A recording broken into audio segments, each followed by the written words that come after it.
recording first. Oh, yeah. You want to start? Go ahead, Larry. Larry? You good to go? 1 second. Okay. Yep. All good, John. All right.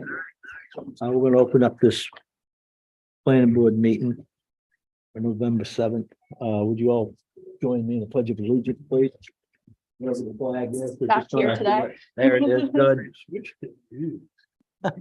I pledge allegiance to the flag of the United States of America, to the republic which stands one nation under God, indivisible, with liberty and justice for all. Okay.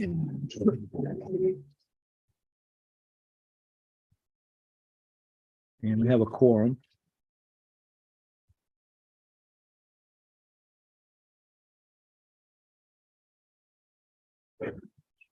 So most of what we've got is new business. We've got site plan and conditional use application for Damascotta Solar One.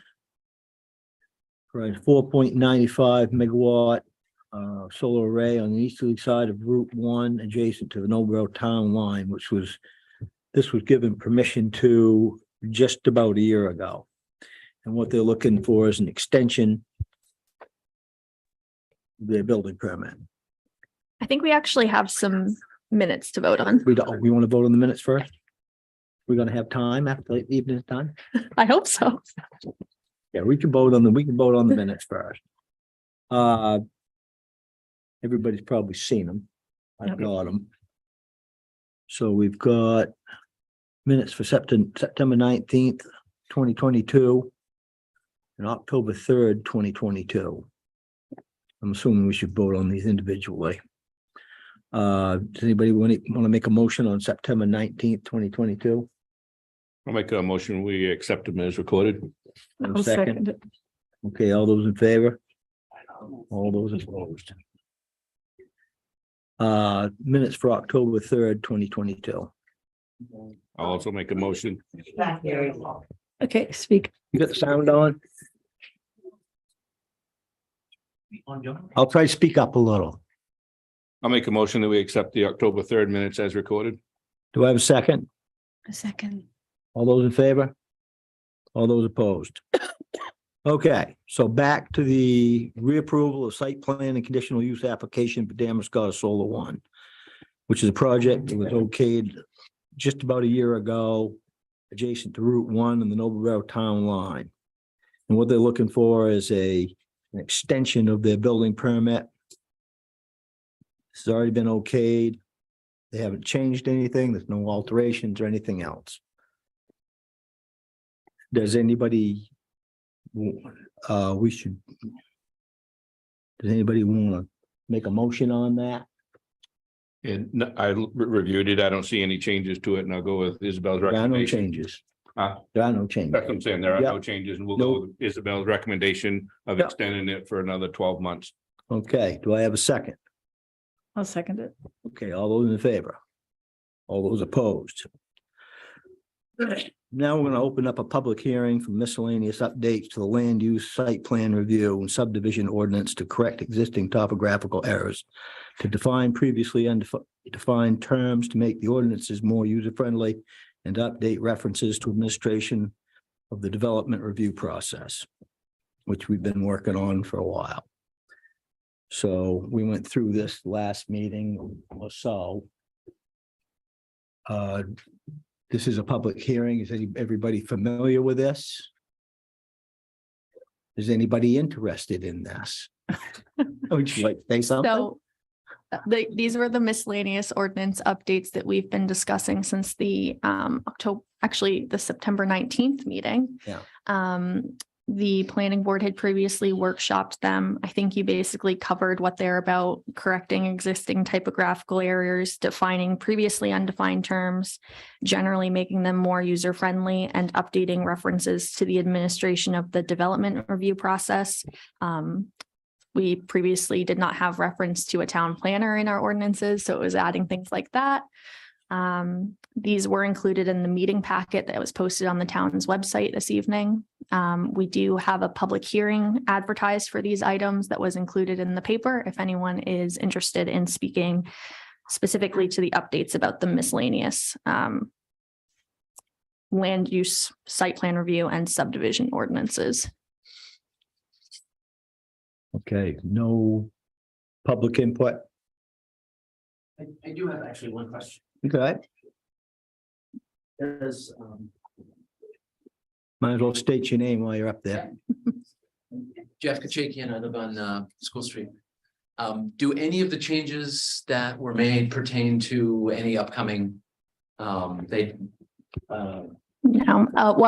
the red line ordinances are available online, but they are intended to be non-substantive in nature, so like not policy changes per se, but reflecting again, like typographical errors Okay. or Formatting changes. things like that. This is frankly sort of a formality. State statute requires the planning board to provide comment on any proposed changes to any zoning related ordinances. Great, thank you. Anything else? Okay. I'm gonna close this public hearing.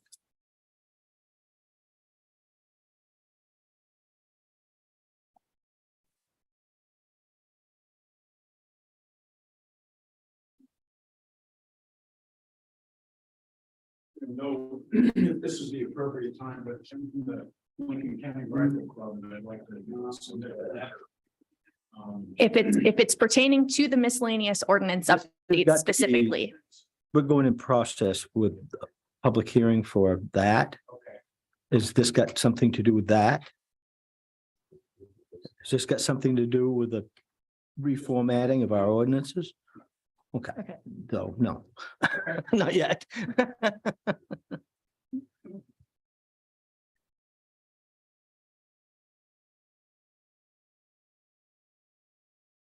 If I could provide some suggested decisions or suggested next steps at least. The planning board's role in this case is simply to provide a recommendation on whether or not to adopt the red line ordinances as proposed. Any future changes will still need to go obviously through a town meeting vote. So you're just Yeah. in general providing a recommendation Well, here. that's fine. All right, do I have a second for that? Do I have a Well, a motion for that? That's recommending to the select board. Yes, Okay, I make a motion that we forward this to the select board with a positive recommendation. Do I have a second? I second that. Okay, all those in favor? All those opposed? Okay. The next one. There's a minor subdivision amendment application for Clippership Landing Development LLC to subdivide the existing property at 2 Piper Mill Road. Tax map 1 lot 50. What they want to do, they want to cut that property, literally a third of it all. They have enough road frontage to do that.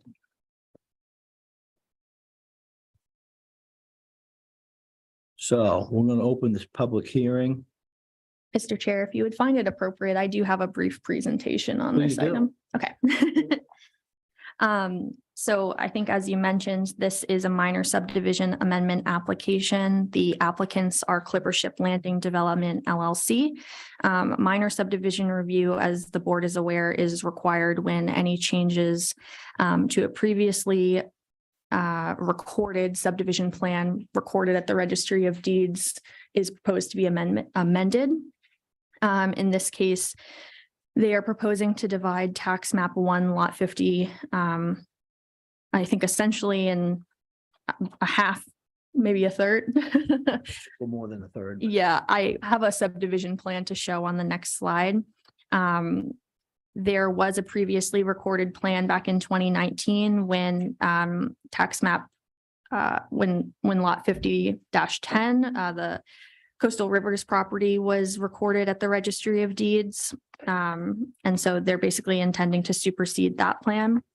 The plan is on the screen if you're interested. The lot line is sort of, as you can tell, down the center of the existing property. And the applicants have the required road frontage and are proposing the required minimum lot area per our land use ordinances. As shown here, the existing land area is about 20 acres. It's 19.98 acres. In the rural zone, 10,000 square foot minimum lot areas are allowed. In this case, the applicants are proposing lot 1, which is 11.21 acres, and lot 2, which is 8.76 acres. We also have minimum street frontage requirements that need to be met. On lot 1, there's a street frontage of approximately 1,000 feet, and lot 2 has 200 feet, which meets the ordinance requirements. The planning board has identified a couple of unique issues that are specific to, questions that we've received about this application, or things that they've identified that they sort of care about. This is not all of our reviewing standards. It's items that there may be questions on. So as far as unique issues with this application, one of them being traffic access and parking. The 2 lots will be accessed via Piper Mill Road and a proposed access drive. The proposed new site accesses related to the development include a main entrance and a service entrance, which would be two curb cuts on existing Piper Mill Road. One of the things that the applicants need to demonstrate is that site distances are met.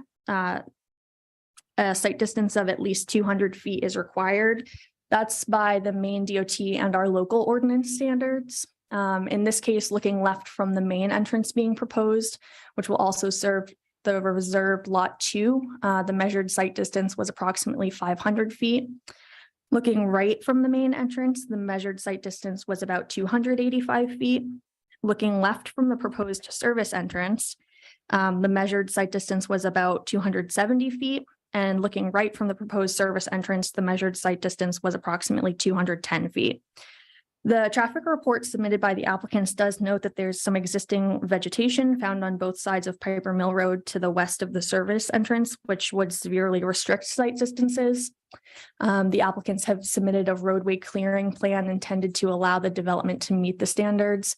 And I'm recommending adopting a condition of approval, noting that the clearing must be completed at the applicant's expense prior to the issuance of a building permit.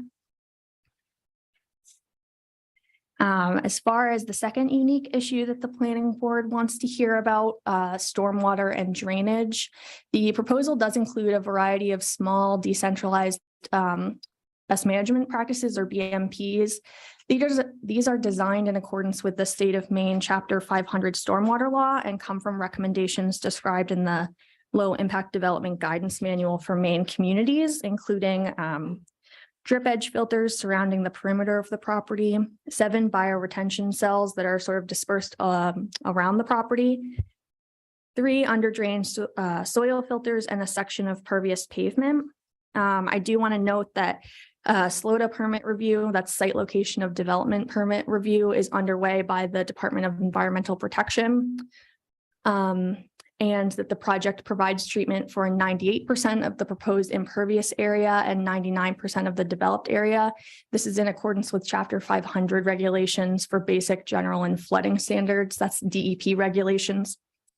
And then pursuant to our local ordinances, section 103.5, I'm recommending additional condition number 11 requiring documentation from DEP be submitted prior to building permits, and noting that DEP's approval indicates that the requirements of this section have been satisfied. That's an allowance provided to us in the cited section.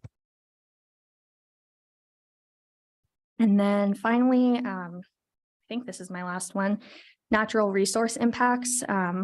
There are some impacted trees with this project. They'll be concentrated near the front property line, near where the emergency access drive is proposed. A total of 54 evergreens that are 6 to 7 feet tall are proposed in key areas around the site, including at the edge of the emergency access road on the western side of the property, surrounding the proposed parking areas, and to highlight the entrance of the proposed building and the surrounding courtyards. That's sort of more falling under the site plan review standards, but I did want to note it here. And then a total of 100 deciduous trees of various heights are also proposed in similar key areas, as well as a variety of shrubs and smaller landscaping. As part of subdivision review, there were no waivers requested. We'll talk about site plan review in a separate presentation.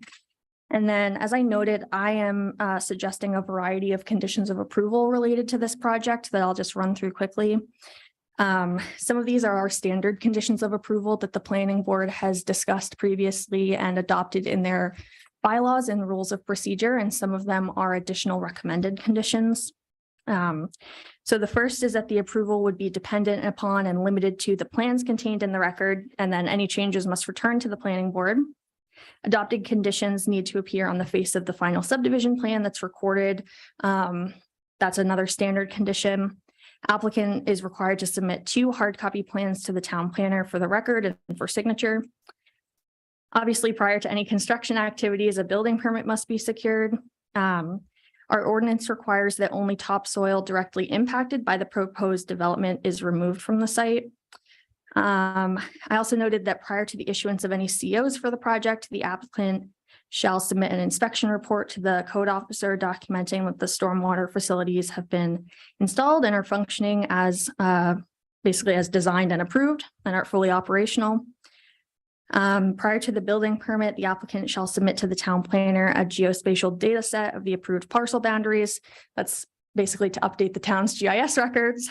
And then in terms of sort of unique conditions specific to this project, the one that I noted, existing vegetation on Piper Mill Road that would restrict site distances must be removed at the applicant's expense. Per section 103.7E and 103.7H7, the applicant shall install sidewalks along the frontage of the entirety of the subject property. And that must be completed within 1 year of the issuance of a CO, a certificate of occupancy. A performance guarantee for 100% of the estimated cost of all drainage structures and ditches, erosion control measures, utilities, and landscaping will be required to be submitted to the town. That is a requirement of our existing ordinances. And then prior to the building permit, the applicants are required to submit confirmation from the DEP that their site location of development permit has been approved. As far as my recommendation, I would say that you could approve the minor subdivision application of Clippership Landing development dated through October 19th, 2022, drawing stamped and dated August 22 by Horizons Engineering for the subdivision application specifically at map 1 lot 50 with the conditions that I was recommending, if that was the direction the board decided to go. Around the proposed development, there's all these stormwater retention areas, like rain gardens or whatever you want to call them. And at least in the original plans, there were some located on the other parcel. I mean, are they still located on the other parcel? And does that involve a easement or something? You might want to turn to the applicants. I'm sure that they could answer some of those questions. Because I mean, that would be one of my concerns about allowing the subdivision as proposed. Yeah, it might be worthwhile to turn to the applicants before asking questions, Okay. because I'm sure some of yours will be answered. All right. So when do we turn to the applicants? Now? Now, Okay. go right ahead. So, Yeah, please. yeah, I do. mean, because it involves the subdivision, the proposed subdivision of the parcel. Good evening, Hi. Andy Johnston from Atlantic Resource Consultants, and you're quite right. There will be a number of easements to and from the 2 lots. One pertaining to the access to the site, which is shown on lot 1 right now, and obviously is intended to serve both lot 1 as a fire lane running down the eastern side of the site and a future access to lot 2. But also a number of those stormwater features drain into the wetland fingers that drain down towards the stream on the east side of the property. And there will be easements associated with those to allow drainage through the property. So we would require drainage easements anyway, since the property under existing conditions drains both to the east and the west. So there'd have to be some form of drainage easement off the major parcel onto the minor parcel, just to distribute the stormwater. But you're right that some of those features are on that parcel and they will require easements associated with them. And don't they usually require, doesn't the DP usually require like a maintenance plan? Yes, For and that those? would be included in the easements. Okay, Similarly, you'll see with the utilities, for example, there's provision to supply utilities to the second lot that run down that excess drive. So for example, there's a water main that runs down that excess drive and then stubs off at the property line to the second lot.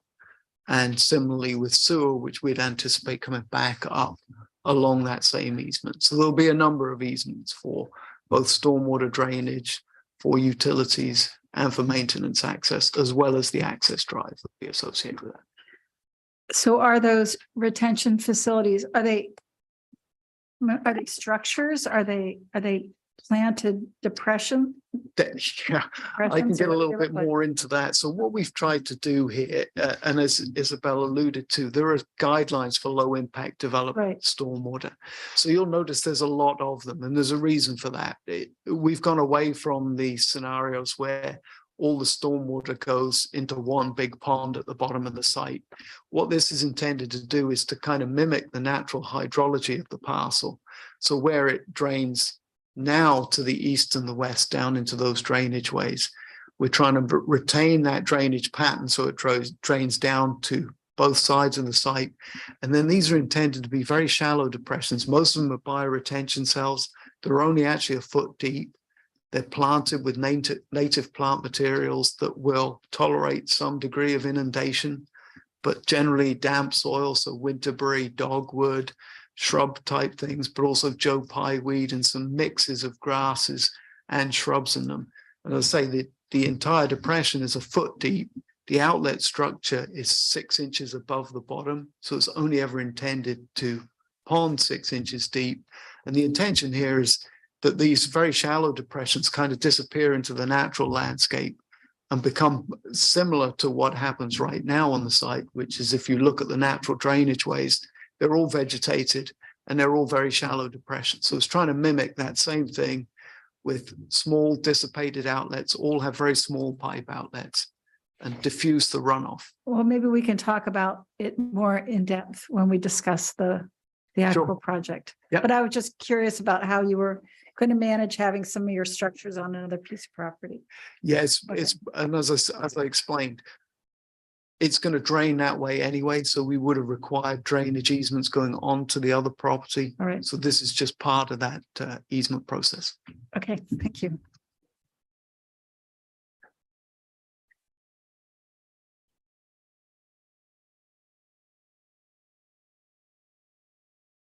Now, we're still on public hearing for the The subdivision. subdivision. I have another question.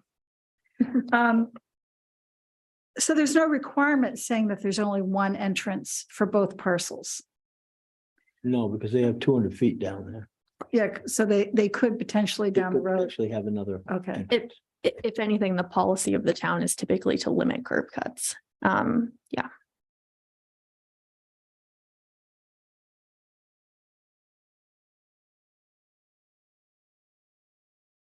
All right, does anybody else on the board have any questions?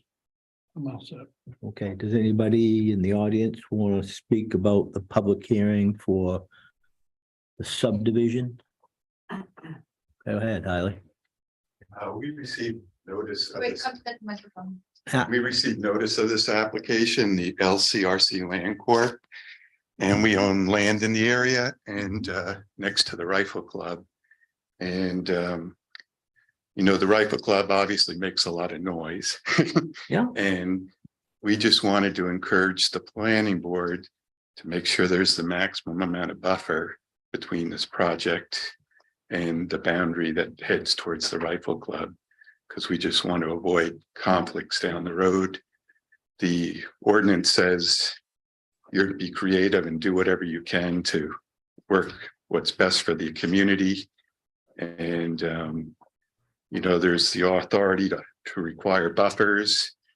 And we want to be good neighbors, and we just want to try and avoid conflict down the road. If, you know, we have rifle matches every weekend in the summertime. The Damascotta Police Department and Lincoln County Sheriff's Office trains at the Rifle Club. So there's regular shooting going on there, as well as, you know, members use it randomly throughout the week. And Lynn Madison's here as the president of the Rifle Club, and I'm president of the Land Corp that owns the buffer land around it.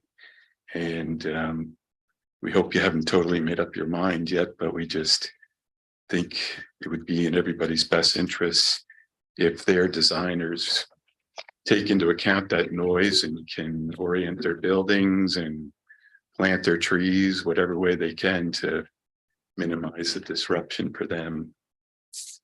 That's our 2 cents. I just did a letter, and it's got a letter to put in the record.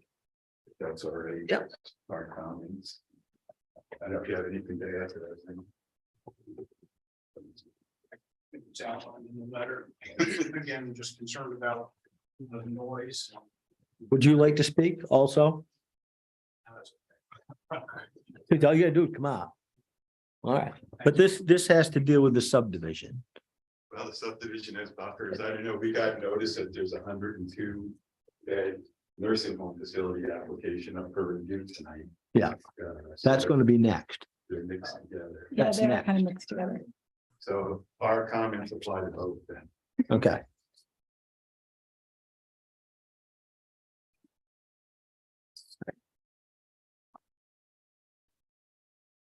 If anybody wants to take a look at those, certainly can. Is there anybody else who would like to speak about the subdivision? Public hearing? This is a division of property. Okay, Excuse me, I'm joining through Zoom. Is there a way to ask a question? yeah, Hi, so my name's Jennifer Fox. I live at 56 High Street. And I was looking for clarification on the sidewalks in front of the property. At one point, I thought there was some input that there'd be potentially sidewalks or funding could go towards future sidewalk development for a greater village plan. Doing sidewalks at this point in time, I'm wondering, they would basically be sidewalks to nowhere. So I'm wondering what was the shift in decision for requiring the sidewalks at this time rather than monies going to a fund for contiguous sidewalks in the future? Thank you. well, this is actually a public hearing for a division of property. We're not really dealing with sidewalks right now Well, one of the Right. conditions that I recommended was related to sidewalks. in regards to the subdivision. Yes, because I there thought are the stand, subdivision was a property of the whole project. that is true. Sidewalks were. But there are standards in the subdivision ordinance related to the development of sidewalks. All right, I'll go with that. Does anybody want to answer any questions in regards to that? Yep, I can provide some comment to that. Okay, go ahead. I think I wasn't clear about sort of the standard involved with the sidewalk construction. So the subdivision ordinance as written has standards regarding provision of sidewalks for subdivision development. We don't have in Damascotta an impact fee ordinance or an ability to take in funds related to the development of sidewalks in as far as during the planning board process. So what we do have the ability to do based on our existing ordinances is require that applicants provide sidewalks along the frontage of the property being proposed to be developed. As far as providing like a payment for development of sidewalks in other areas of the community or on existing roads, we don't have the framework in our existing ordinances to require like, you would call it an impact fee, basically, to fund future development. We don't have that in Damascotta. I hope that makes sense. We had a situation at the Sherwin-Williams dollar store property where we put off putting in sidewalks. And the monies supposedly were put into a fund that eventually will be used for sidewalks in that area, but who knows if they'll, when they'll ever be built. So I think that even though it might seem kind of piecemeal, just requiring little bits of sidewalk along along developments, major developments, eventually, we can piece together the sections. I think there's concern that if we pass up the chance, then we won't get stuff built. And Isabel had put in a provision saying that within a year of the certificate of occupancy being issued, the sidewalks will be built to a certain standard. I mean, I would add that here. I mean, we do have I certain, believe that sidewalk you recommended or was talking about was to extend clear from School Street all the way up to that project, was it not? Correct. The way that the recommended condition is worded is that it would be the entirety of the frontage of this parcel. so, but it will go all the way from School Street? Yes. All So the way that's to- beyond the parcel. The property owners own Piper Mill Road, this portion of Piper Mill Road. If, let me go back. If we refer to the subdivision plan submitted, they are getting their frontage, as I read it, from existing Piper Mill Road, which they also own. Okay. In there on that map somewhere. So it's a private road. It is a private road, yes, With them owning the beginning of it. yes. Okay, I didn't realize they owned the very beginning. Does that answer your question? Does that answer your question? It gives me a little more history on requesting funds versus building the sidewalk. So I understand that a little better. I don't know that I necessarily am in agreement with it, but thank you. I'm not sure where we could go with that. I mean, all we could make them do is the sidewalk that they are responsible for. Yeah, all the authority provided to you in the ordinance is along the developed parcel. I'm confused. Are they building the sidewalk from their property, in front of their property, and all the way to school? Yes, Let me get up if and, they do this, they will be required to do that. sorry that this is confusing. It might be easier to look at the plan on the screen, and I know that this is poor quality. But the applicants actually own this portion of Piper Mill Road all the way to where it ends about right here. So the way that the condition is recommended, as I worded it, would be that they would build sidewalks along the entirety of their parcel. So from here to the end of their property.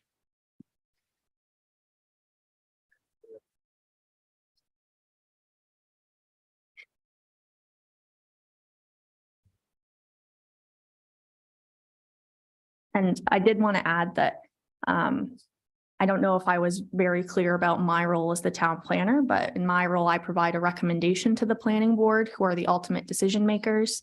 So it would be up to you about requiring that. Yeah.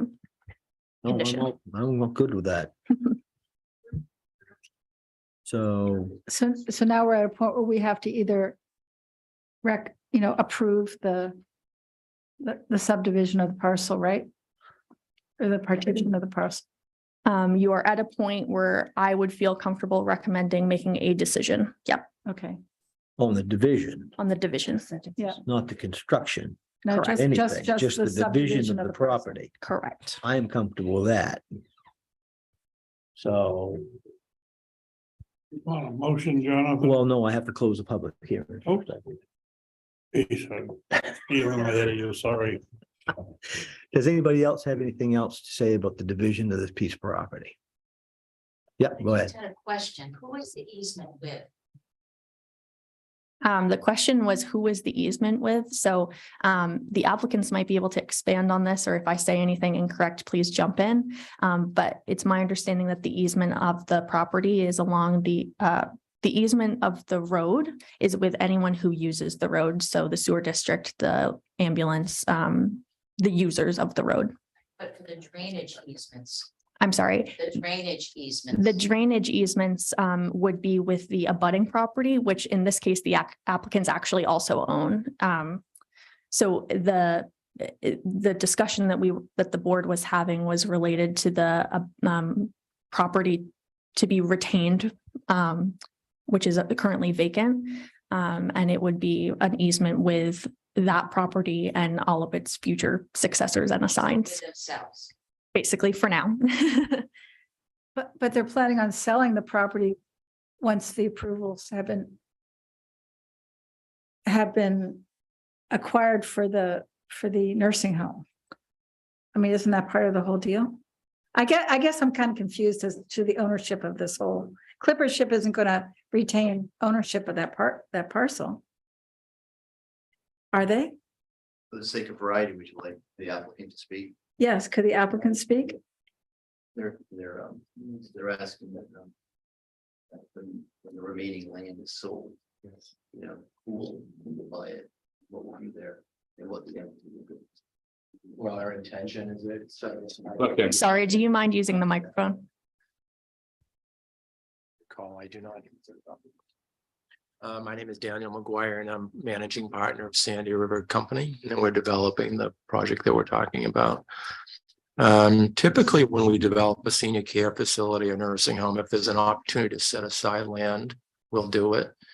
In all cases, it becomes either not anything yet so far in the history of the development of a project, or it becomes additional senior housing or senior related kinds of activities. So there's no pre-thought about selling it or what would happen to it if we sold it. The intent is it would be senior housing or senior related services.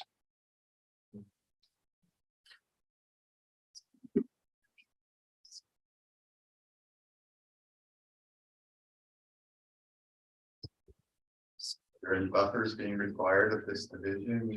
I thought the point of the public hearing was to take any comment before. The buffer themselves really don't have anything to do with the actual division of property. That's under the subdivision. Well, it is, but they're not building anything on it. This is just dealing with the division itself, as far as I can say. Unless somebody can. I mean. What kind of buffers might you? Well, we're just concerned about the noise factor. That's why.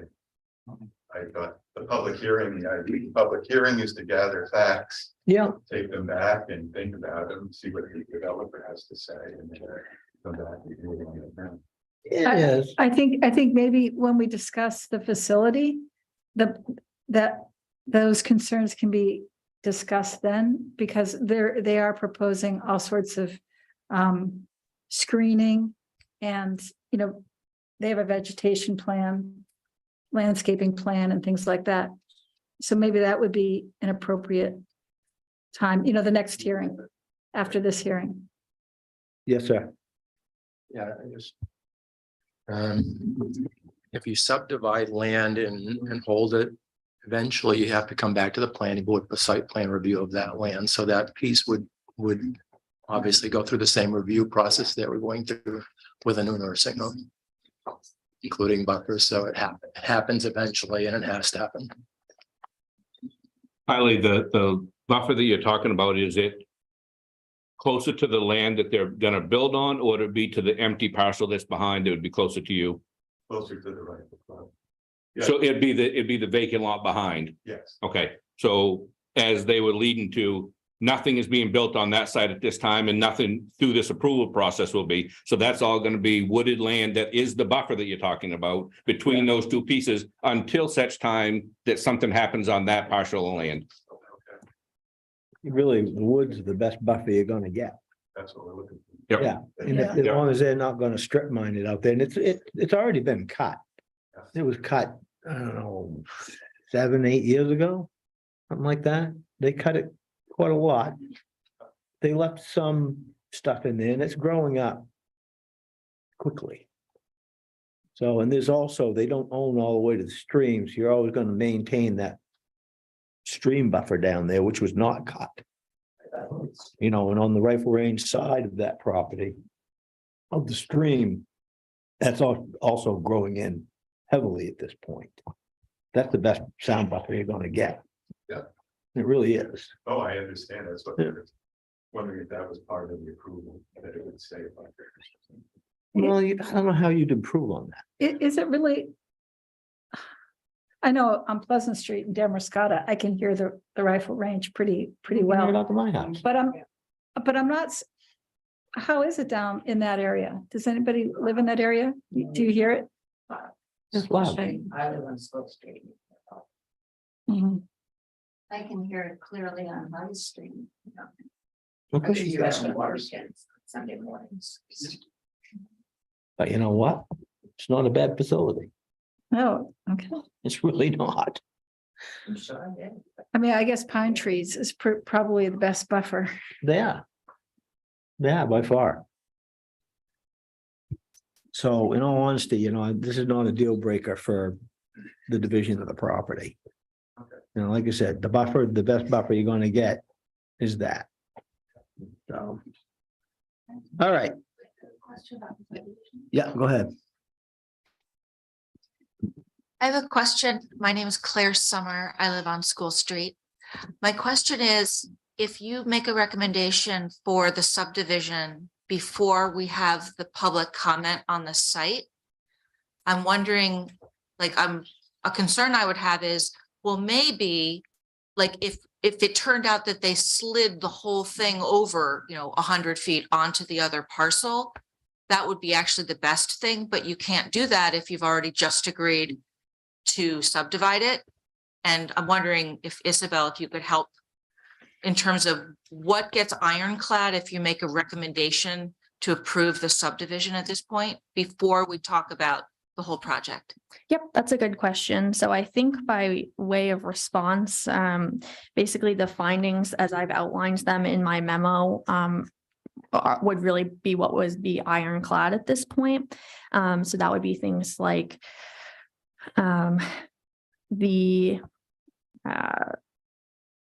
the easements that we discussed, the proposed minimum lot area, the frontage requirements, things like that.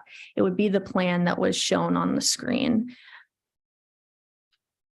So I'm not sure, thank you for that. I'm not sure if I'm asking the question right. Do you get what I'm getting at? She's asking, does this preclude, if we approve the subdivision, does that mean we can't change the location of the development at all?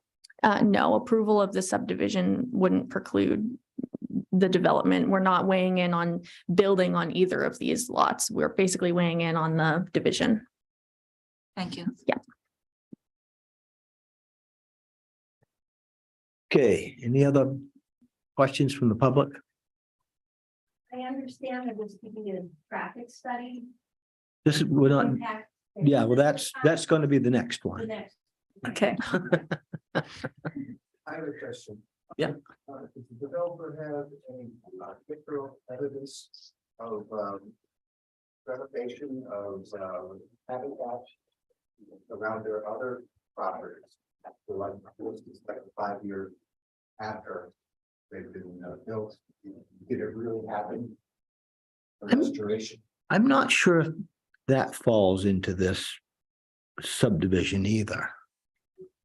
Well, they're dividing it up and talking about access. Yeah, And there's a gentleman at the end of the road talked about what they were going to do with it. And the question that I have is, do they have evidence of how they've done it in the past? And it goes right along with what he was talking. okay. That seem reasonable to you? I think we could let the applicants weigh in on that question. Okay, well, I certainly, absolutely, but I'm just, Maybe you can repeat the question. I guess I'm not fully understanding either. maybe we should have him come up. Can you come up to the mic? You come up to the microphone. Come up. Come up to the microphone. Yeah.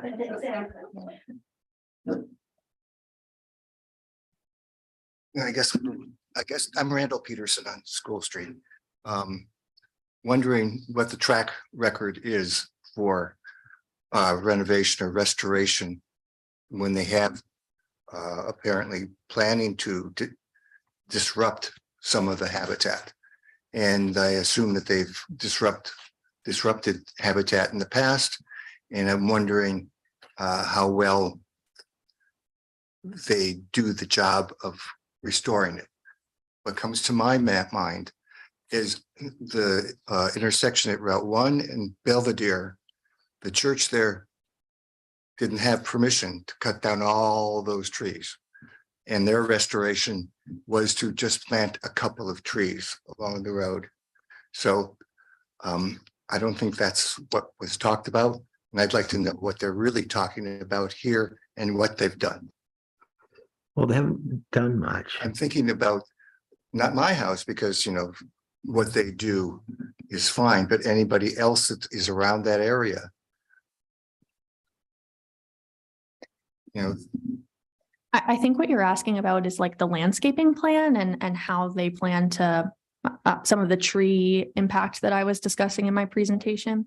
And I think that is related to the site plan application, but I would, do you think they could have pictures of what they've done, I'll write down how your, successful they are? yeah, I'll write down your question and we can ask it of the applicants on the next review All right, or at the next item.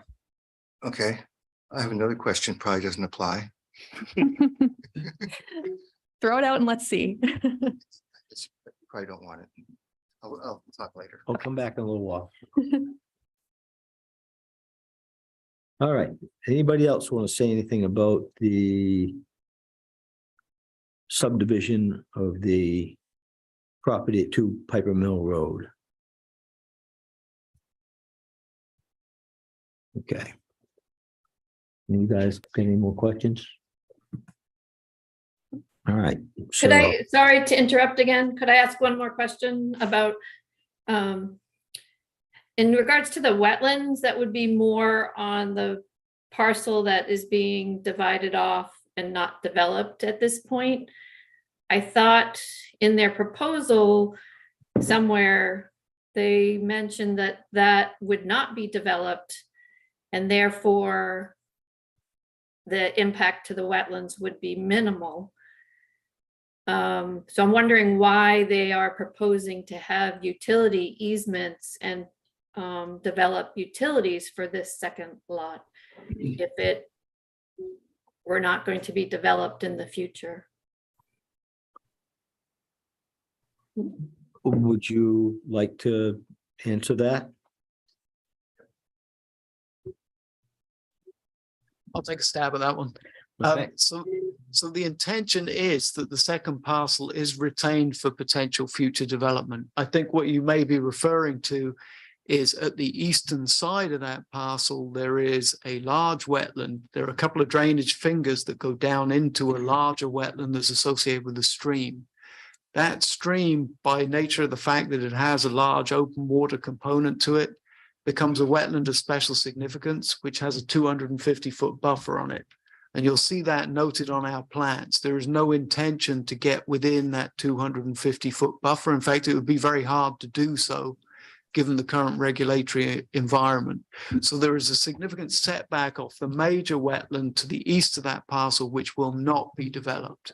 However, the intent to divide the property is that that second parcel could potentially be developed, which is why the access drive is running down there and is proposed as a shared access drive, and why the utilities are being run down there.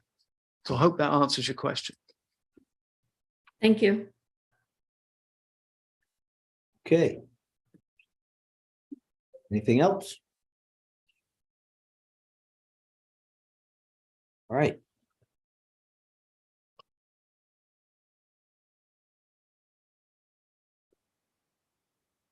I guess we can close this public hearing.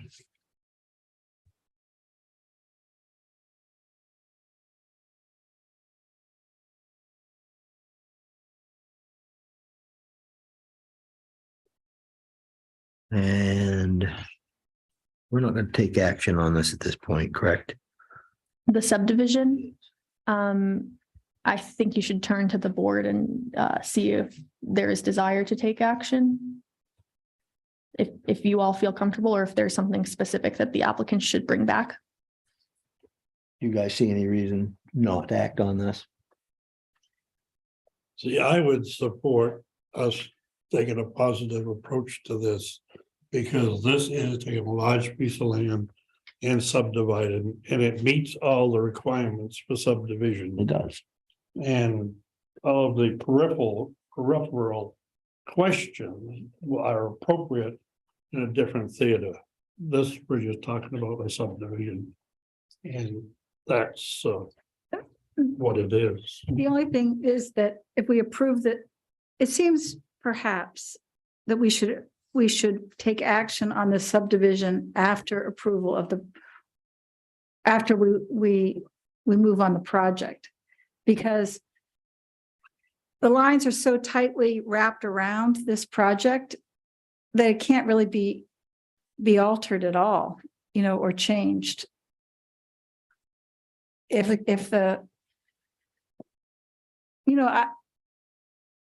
I'm just saying that the proposed property line is very close to the project. And so there's really no wiggle room, like I agree with when you. she mentioned, what about, if we moved it back a little bit?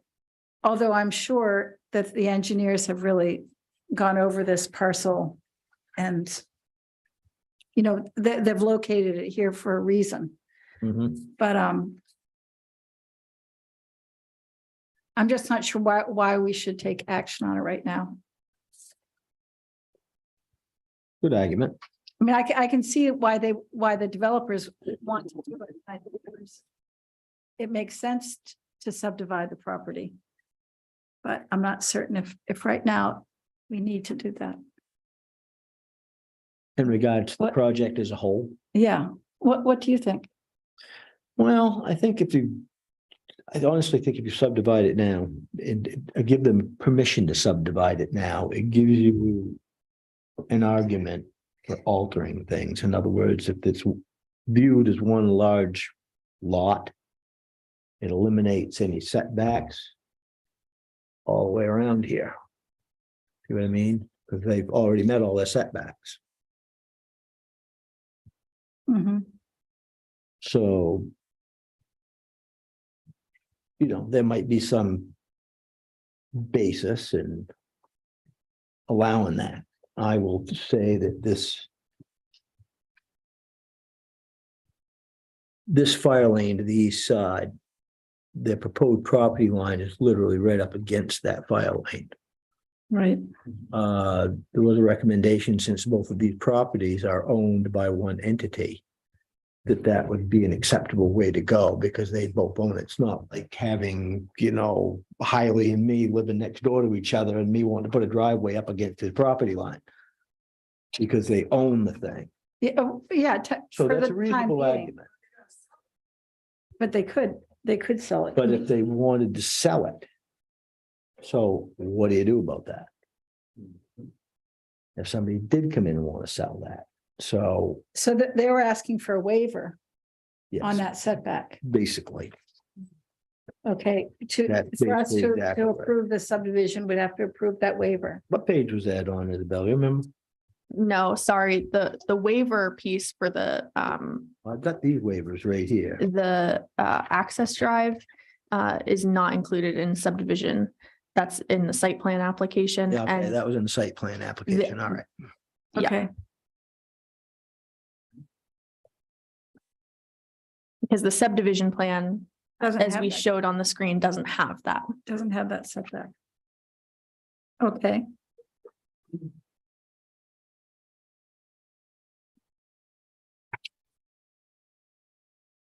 But you see what I'm saying about it?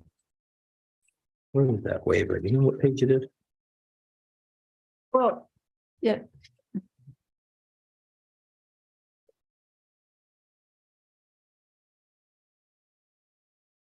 Page.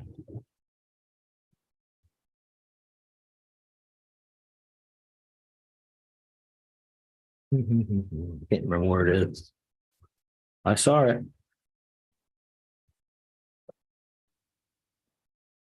Probably on the back sides of these. Take me half an hour to look it up. It was on page 14 of 17 Was that 14? of her Site plan. site, yeah, the site plan comments that Isabel. So it's not really related to this question. I was wrong. You know what I mean? I don't know, were you wrong? Well, because it's not related to the question of allowing a subdivision of the parcel. It's related if you, to the approval of the project. Mhm. You know what I mean? That's Yeah. what the waiver is related to. Yeah. So the question though is what should we do about this subdivision, potential subdivision? Well, you see, Should we if you don't- recommend it or not? Or pass? let me ask your opinion. If we do not address this, does it not leave it open for a lack of discussion of setbacks in that particular area? I have no, I guess in terms of providing a recommendation, what you would need to do is if you were not going to act on this evening, you need to give the applicants clear direction of what to come back with to address your comments. Mhm. I frankly, I'm not clear to be able to give the applicants really? direction of how you're attempting to address these Well, comments. this is, I don't mind the division of the property. What we're dealing with is a division of the property, but the division of the property. Once you do that with this present plan, it puts that eastern drive right up against the property line, which is actually is a matter of the construction of the elderly care facility rather than division of the property. See what I mean? I think you just answered your own question, that it's really a matter of construction rather Yeah, than It division. really is a matter of, it really is. So, I mean, we can get back to this. And the final answer might be that they alter that property line some before they do Right. that. Which would mean denying the leave- waiver and making them provide the buffer between those two. Right. Got it. That's the only That's way around exactly it. You what can I'm divide getting it. at. But what I'm saying is if we don't do this, we've got nothing to talk about. Correct. But if they come back and say, we want to put a property line right there, once this has been done, you could clearly say no, Well, if you're subdividing, you're already putting in the property line. but you can always move So it. once can they've move done it. that, they can't move it. So then they're gonna have to either shrink the building to meet the buffer Or move the property or, line. correct. It's their property. They can move a property line, put it anywhere. So I would say that we should act on this. And then we'll proceed on to the rest of this. Because without it, I don't think we have a boundary to work on. I don't see taking this now and voting on it, how it changes the next one. It does not. Okay. Now. So. So is the hearing closed? did- The hearing's closed. I think we need to do this. And I'm good with the subdivision. It may affect the building project as a whole. And it may, but we're dealing with it right now and not the actual building project. Okay, Given that information and update, I will make a motion. Okay, We approve the subdivision as it's presented. okay, do I have a second? Okay, all those in favor? All those opposed? Okay, good. Did you officially I abstain. recuse? You're gonna recuse yourself or just Correct. hang out and just no voting? All right. Probably want to make note of that. And I also missed who was the second on that motion. Thank you. I was. Oh. All right. Okay, this public hearing's been closed now. Line D, public hearing, site plan and conditional use application for Clipper Ship Landing Development LLC to construct a 102-bed nursing care facility and associated site improvements, including parking areas, 2 curb cuts, stormwater management facilities, courtyard areas, pass systems for facility restaurants, residents at 2 Piper Mill Road, tax map 1 lot 50. Do you want to address any of that, Isabel? I do have a brief presentation if you'll allow me. Go for it. All right.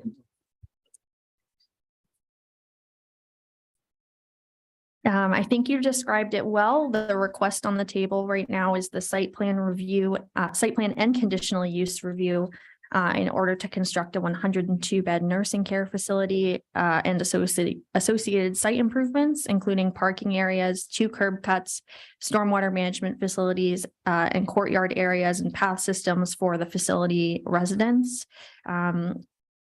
Nursing home use is a conditional use in the rural zone, which also requires another level of review, which has been wrapped up in this application because site plan and conditional use, the standards fairly significantly overlap. So I figured that would be easiest. Again, this is tax map 1 lot 50, and the comp plan designation is the village expansion growth area. What is being shown on the screen is the overall proposed site plan. Included in the meeting packet were the remaining about 23 pages of plan sets, but this is the overall site plan for your knowledge. In terms of elevations drawings, the applicant's architect have submitted these elevations drawings for, this is sort of the entrance from the parking area. And then this one would be a viewpoint that shows one of the wings. As far as core project data, again, the zoning district is the rural district. The total land area of the site is 19.98 acres, which was subdivided further. The property is currently a vacant property, and the proposed land use is a nursing care facility, which again is a conditional use in the rural district. The maximum building height allowed in the rural district is 35 feet. At the highest ridge line, the proposed building is 29.7 feet. The minimum front yard building setback is 20 feet, and the building is 120 feet away from the front property line at the closest point. Again, the side and rear yard setbacks are 15 feet. And as shown on the screen, the proposed building location meets those by being 40 feet and 90 feet respectively from the closest points, approximately. There is a minimum water setback from the abutting stream, which forms the western property line. It is about 120 feet to the stream at the closest point, and that would be the proposed maintenance garage that you saw on the screen. And then in terms of minimum off-street parking, section 102.6H requires 34 spaces or 1 space for every 3 rooms.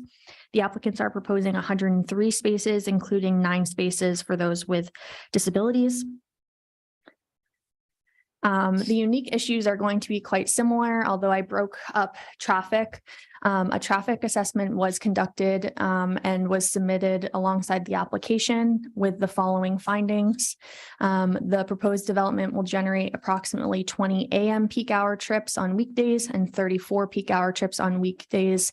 That's according to TripGen calculations provided by the Institute of Traffic Engineers, the generally accepted traffic counts for different land uses. Total trips generated during entire weekday will be 312, or about 156 entering and 156 exiting.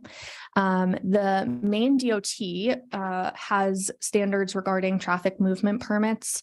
If your project will generate more than 99 peak hour trips on weekdays, you are subject to a traffic movement permit. Of course, as I just mentioned, this project is anticipated to generate only 20 or 34 during peak hours, respectively.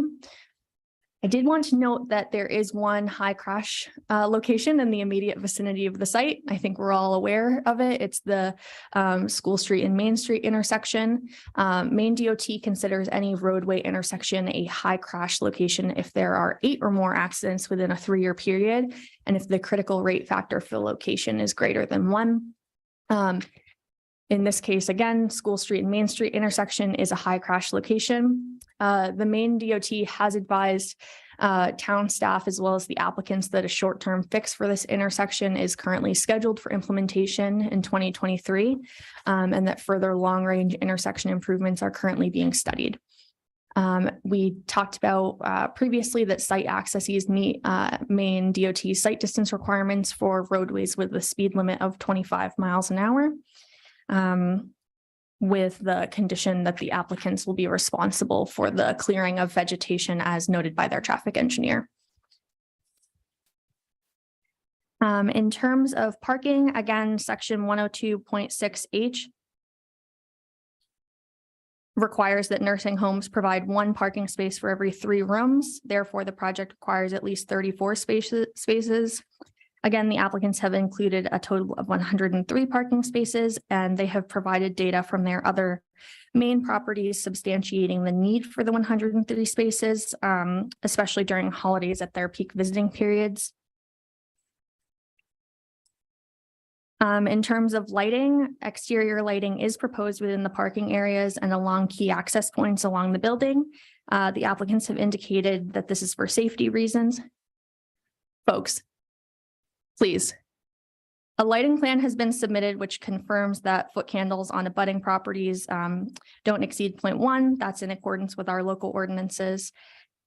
All exterior lights are within the color range of 3,000 to 2,500 kelvins. That was provided on the spec sheets.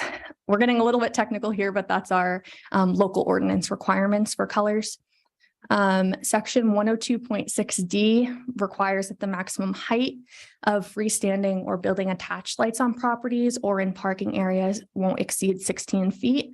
The applicants have submitted, again, spec sheets for their lighting, confirming that all fixture lighting has met this standard. And then our ordinance also requires that during nighttime hours, exterior lighting shall be turned off or down to the minimum level needed for security. I referenced the section there and am recommending a condition of approval that would reaffirm that requirement. This one gets technical and I will probably turn to the applicants if there are any questions, but there are certain stormwater management standards that have to be met as far as developments go. In this case, the site slopes gently from a central ridge. As the elevations sort of drop to the west, the slopes become steeper, and then the slopes to the east remain about in the 5 to 6% range. Existing stormwater flows from the central ridge towards the western stream and towards the east to 3 separate drainage ways, all of which drain to a stream on the adjacent coastal rivers parcel. Section 102.6L of our ordinances note that post-development runoff cannot exceed the pre-development runoff during extreme storm events. As you can see, well, you can't see, but if I zoom in, you can see that the applicants have done some modeling as far as their design and that this standard has been met. And as I noted previously, the development does include a variety of BMPs that were designed in accordance with the Low Impact Development Guidance Manual for Maine communities. They include the drip edge filters, bioretention cells, and the section of pervious pavement. And again, the project has been designed to provide treatment for 98% of the proposed impervious area and 99% of the developed area. We discussed natural resource impacts as far as trees in the last section, but I did want to also note that approximately 14,500 square feet of freshwater wetlands are proposed to be impacted. These impacts are reviewed under a Tier 1 permit from the Maine Department of Environmental Protection under the Natural Resource Protection Act, sorry. Additionally, authorization from the Army Corps of Engineers is required for the proposed wetland impact. The applicants have actually, as of late this afternoon, received authorization from the Army Corps. And condition number 14 that I'm recommending requires the applicants to submit that documentation to the town. The DEP permit now has been obtained prior to the release of a building permit from our offices. No potential vernal pool habitat has been identified on site. And again, trees near the front property line are proposed to be impacted by the construction of the proposed building as well as the easterly emergency access drive. A total of 54 evergreen trees that are 6 to 7 feet tall are proposed in key areas around the site. And then a total of 100 deciduous trees of various heights are also proposed in key areas. Now, when you say proposed, you mean remove? Nope, I'm sorry, proposed to be added. Thank you. And then I am recommending a condition of approval that would require the applicant to install fencing along the, like chain link fencing around the drip line edge of existing trees designated to be protected so that they're not impacted during construction. The way you're doing this, basically making it impossible for comment from the public. The public hearing has not yet been opened. We'll turn to the This is for the planning board's benefit. No, this is protocol. To a single read out. This is part of the deal. It's the description. And this of is the not going to be project. the only meeting on this, believe me. We probably will not finish tonight with the public hearing. I Sorry. guarantee you, this will be an extension of this. So anyway. I'll slow down a bit. But this is a description and all, just sort of a, because you have to hear this stuff like several times to kind of get it. So this is just sort of a Yeah, it's- overview of the different components. you know what I mean? I'm attempting to summarize my 18-page memo included in the packet in about 5 minutes, so I apologize. I did want to note that I'm recommending a condition, again, that the applicant install drip line fencing during construction around the edge of existing trees. They did show on the site plan some trees designated to be protected. So that would be like chain link fencing or something to protect them from construction impacts. There are a number of requested waivers to some of the standards of site plan review. There was a waiver requested by the applicants of section 102.7D to provide which requires the provision of sidewalks that are 8 feet in width within the parking areas, and that the sidewalks provided are 6 inches above the travel way. The applicants are proposing to provide sidewalks within the parking areas that are only 6 feet in widths. And generally staff is supportive of this waiver since the internal sidewalks will primarily be used by visitors, employees, and vendors related to the proposed development and not necessarily by the general public. This is specific to the parking areas. And then additionally, the use of the property requires the barrier-free access from drop-off because of the clientele being supported. And so raising the sidewalk 6 inches above the travel way as required by our ordinance would hinder that access, hence the request for the waiver. There was a requested waiver of section 102.7H3, which requires the applicants to submit an economic and fiscal impact analysis for the development. This is related to our large-scale development standards. I did note that staff is generally not supportive of this waiver. I think that there would be community value in understanding some of the potential impacts listed in this section. The remaining items under H3 are concentrated on retail, but I did note a number of items that might be of interest. So that would be types of jobs created, number of full-time and part-time jobs created, market and financial feasibility of the project, projected costs and benefits to the town resulting from the project. And I will talk more about that on the next slide. And then finally, the applicants requested a waiver of 102.6 B2B with respect to the eastern property line only, which was discussed during the previous review. This would require the applicant to provide a 30-foot minimum buffer strip between the proposed new property line and the paved access drive. And generally, staff is supportive of this waiver since the applicant also owns the property to the east of the subject parcel and has indicated that they are retaining it for future development of a compatible land use. The intent of this standard in my mind is to provide a buffer between proposed development and neighboring land uses that could be specifically impacted by lack of a buffer yard. I did note a number of suggested conditions. I am going to run through them quickly because there are a lot of them. But again, if you have any questions about anything that I'm saying, the packet was posted on the town's website, and these are all included in my memo. So again, we have a number of standard conditions that the planning board has adopted for projects. That is that the approval will be dependent upon the plans contained in the application, and any changes must return to the planning board. All conditions and waivers are to appear on the face of final plans submitted. The applicant is required to pay all outstanding review fees and post a performance guarantee prior to the issuance of a building permit. The approval is valid for 12 months by our ordinances. 3 hard copies of the site plans should be submitted to the town. Of course, a building permit is required prior to construction. Then there are some conditions that note waivers. These would be obviously if the board is in favor of granting these waivers. So that would be number 7. Again, only the topsoil directly impacted by proposed development might be removed from the site without returning, may be removed from the site without returning to the board. All exterior lighting is required to be full cutoff shielded fixtures. Noise is regulated by section 102.6. Wetlands, stream setbacks are to be staked to ensure that site disturbance avoids the protected resources. And that's the limitations of those.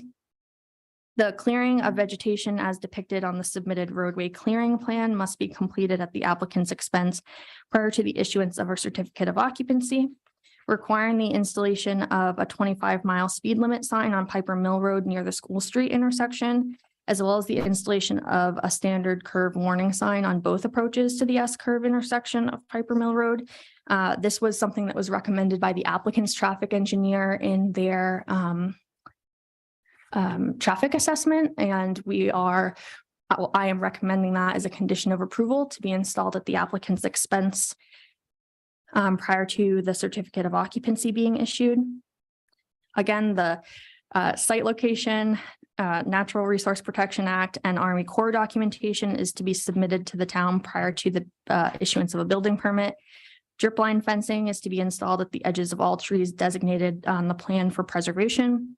Any landscaping that dies, is removed, or is otherwise requires replacement must be replaced within 30 days or is otherwise required by species. Some of them might take longer because of seasons, frankly.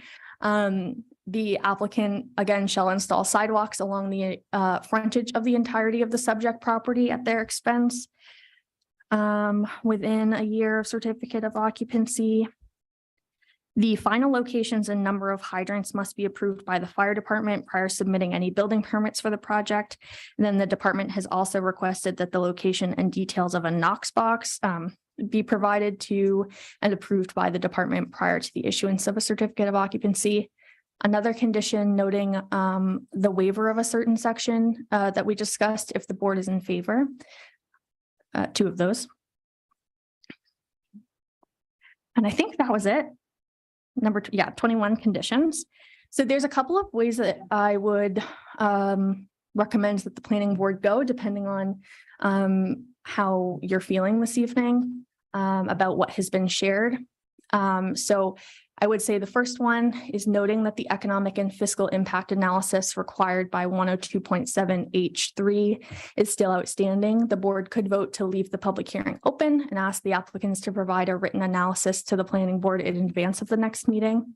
The applicants are here this evening intending to provide that information, and if the board finds it sufficient, could vote to grant the requested waiver, noting that the information of importance to the community has been provided. And if that was the route you decide to go, ultimately, I believe that you could vote to approve the site plan application of Clippership Landing dated through October 17th, 2022, with the drawing stamped and dated through the same date for the Clippership Landing Nursing Home Project at map 1, lot 50 on Piper Mill Road, and grant the requested waivers with all of the 21 conditions that I noted. If you have any questions, obviously I'm available and the applicant's team is here as well. And I'm sure But they should would. we have like a presentation from the applicants? That's sort of what I'm suggesting. And that's all from me.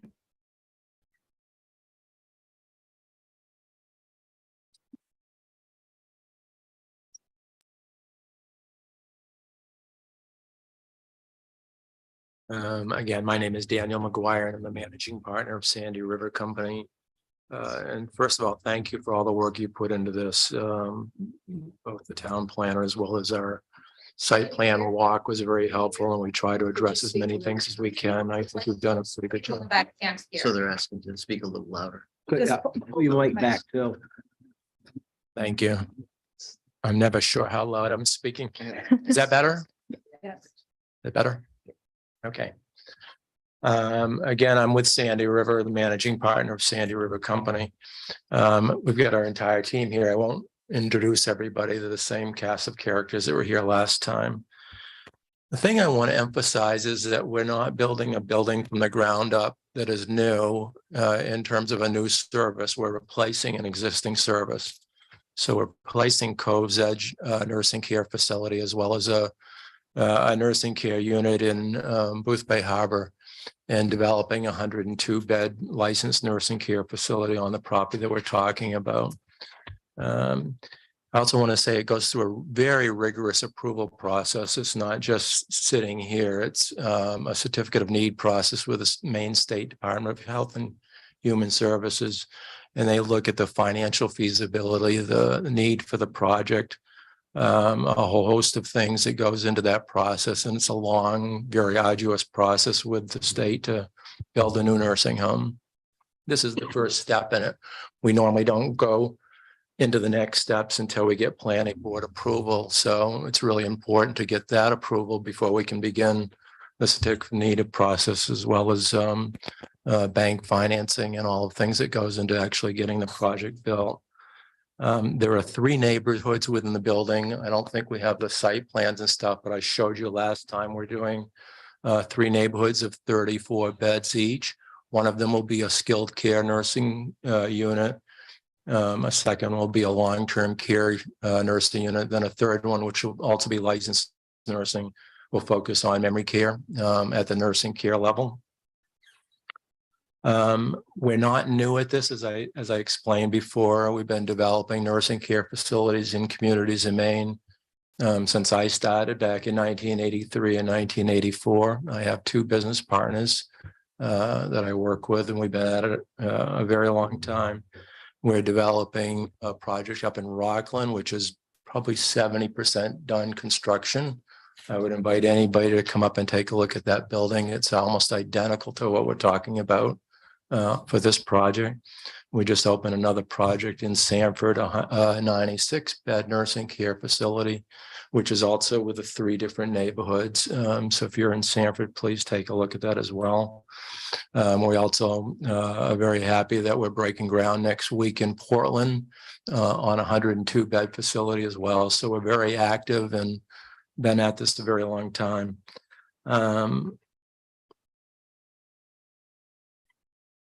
I guess the other thing I want to say, and I stress it all the time, is that I really like to see more private rooms in nursing care facilities. And when I started back in 1983, 84, my pet peeve, like everybody else, is why, when I turn 85 years old and I need long-term care services, should I have to be put into a room with a stranger 3 feet away from me in a shared room? And that was the first thing I noticed. And I've been fighting for 40 years with the state of Maine to pay for the funding to allow private rooms. It's just a matter of dignity. It's what I want. It's probably what everybody wants.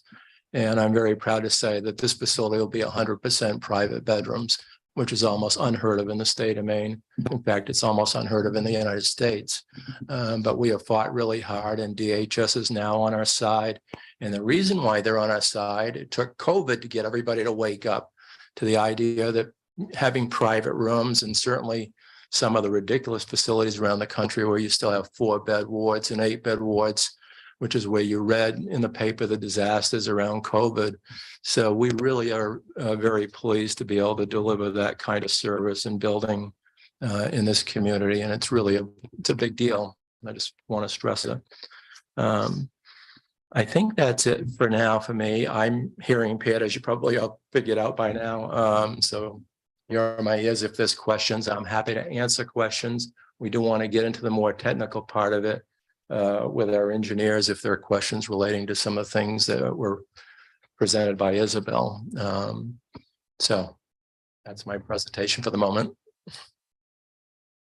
All right. Let Andy go. Thank you. Anybody on the board got anything to ask these guys? How many Medicare paid beds are you getting from the hospital? You know, don't you lease them or something from? Thank you. They're all, you want me to come up and answer? Yeah, come on back up. Sorry. I like microphones. So I can hear my own voice. It's going to be 100% Medicaid eligible as well as Medicare. So it's dual certified for both Medicare and Medicaid. And most 100%? nursing homes in Maine are that way.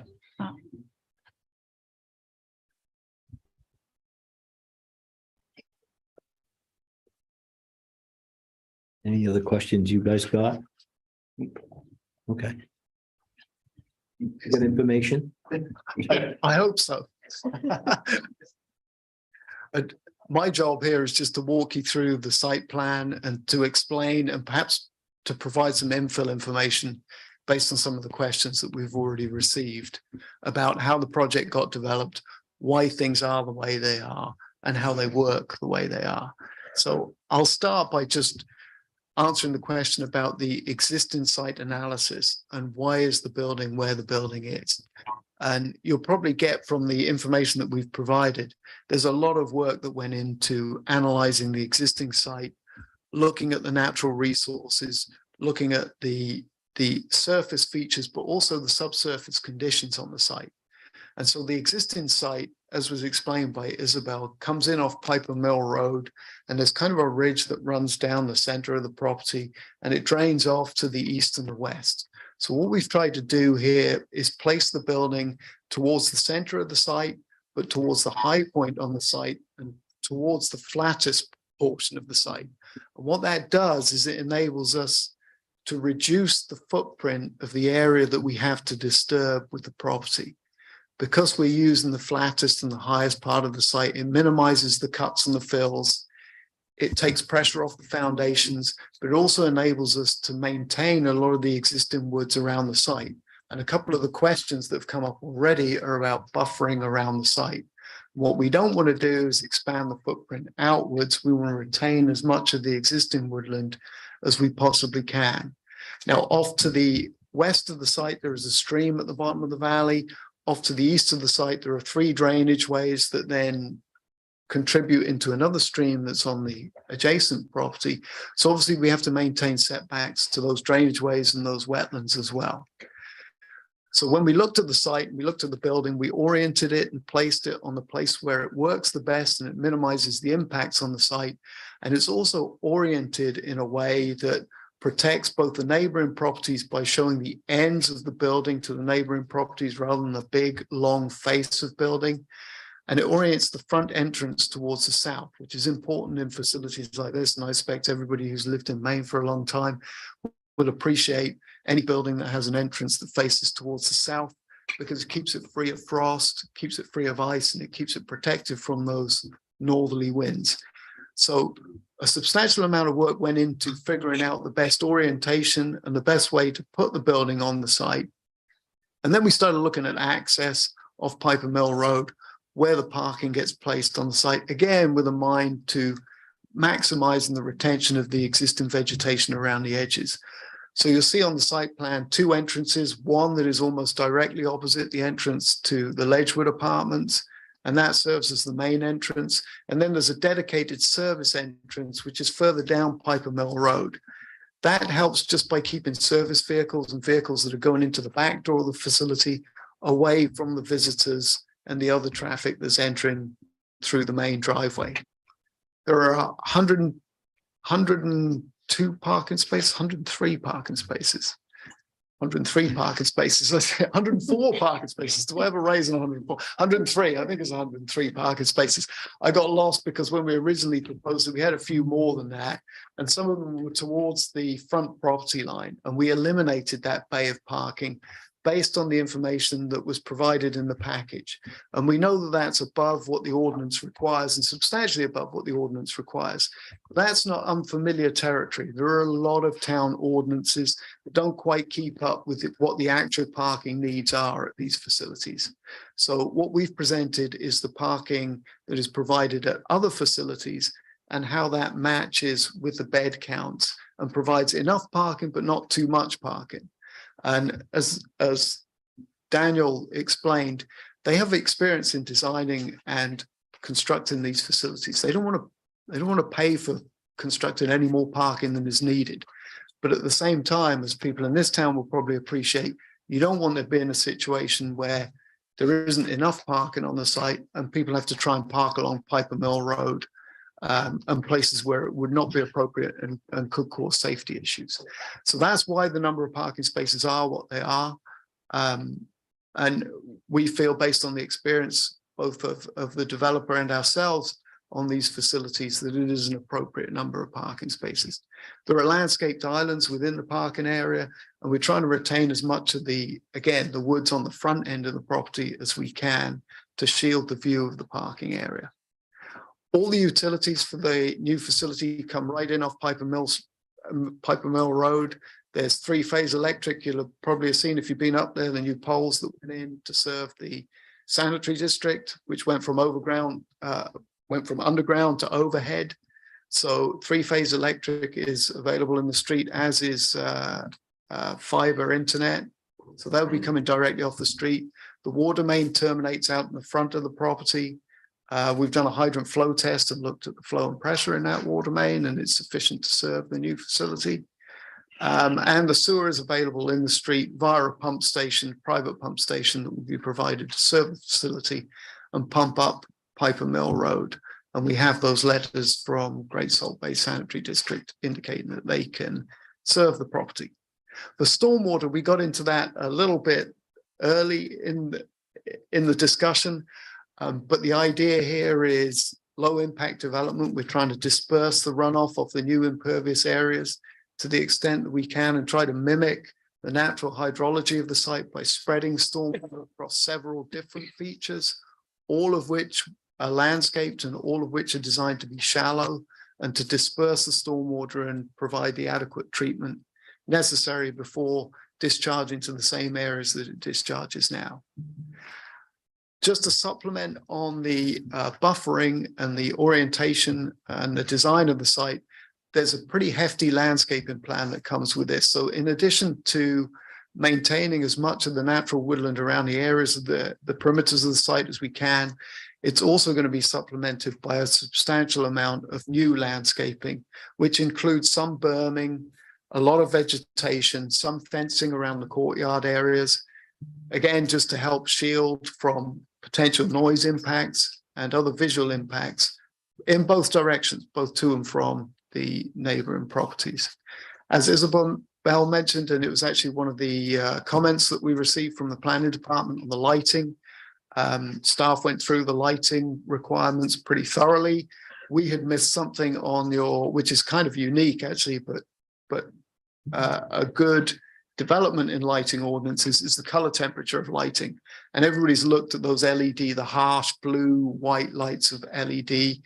And there's a specific item in the ordinance that requires that to be toned down to a more mild orange level. And Isabel picked up on that, and the lighting plan was revised in accordance with that. A couple of other comments that we got regarding the fiscal impact study, which Daniel has provided some information on. And I know a written document was also provided with some narrative around those subjects. And then I just wanted to go through the waivers that were requested. The first one was for the sidewalks, which the ordinance requires to be 8 feet wide, even internally in the parking lot. That just takes up more space than is needed. We don't really need 8 foot wide sidewalks within a parking lot for a facility like this. And reducing them down to 6 foot, frankly, makes more sense, and it gives us more room to put landscape in it. So it reduces the impervious area and provides more ability for landscape. The fiscal impact study I talked about just now, and a document has been provided with that. Hopefully that fills in a lot of the information that you're looking for. And then the third one was just a waiver on the buffer, the minimum buffer strip between the two properties. And as you'll see by the orientation of the driveway running around the property, the shared access drive is actually a lot of where that buffer would be required.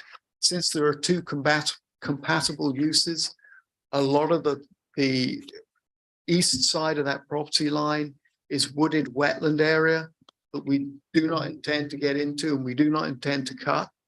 There is a substantial buffer on the east side of that property line, which again, I think mitigates some of the potential concerns.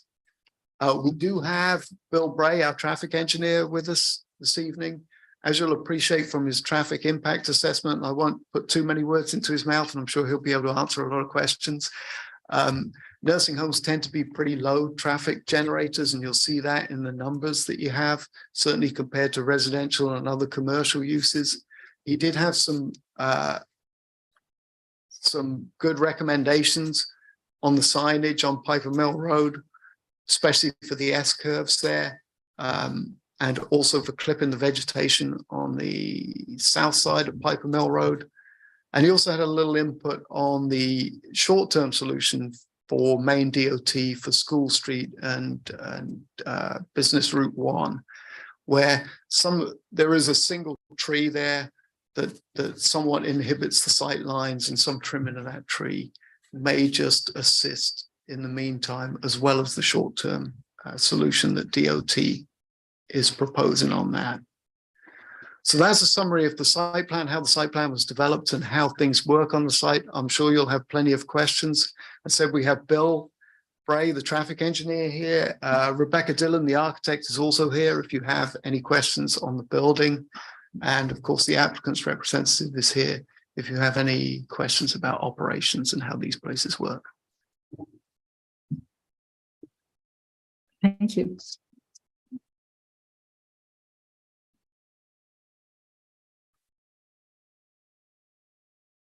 So should we open it up for the public that's been patiently waiting here? You want to do that now, or do you want to be asking questions?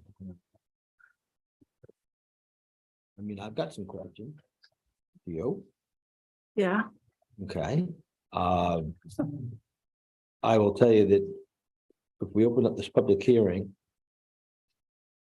to the general public, what's going to happen is we're going to have to keep it opened, because we're not going to get a chance to ask questions. I mean, we can open up the public hearing. I mean, I think we decided we're closing down at 10 o'clock, correct? 9. 9. Okay, so I mean, we could start with the public hearing, and we could we're going to keep this public hearing open. We also, I agree that we should probably get that waiver, site plan review ordinance section 102.7H3, which requires applicants to submit the economic and fiscal impact analysis done for the next meeting. I'm a little concerned about time constraints. I think this is going to take some time. I think there's going to be a bunch of questions that need to be asked by us and questions that need to be asked by the general public. And I think this could take numerous meetings. When I think in fairness to the public that's been here tonight, I think we certainly should open that up. We can leave the meeting open, but let them voice their concerns. We're going to be at the next meeting regardless, so we have.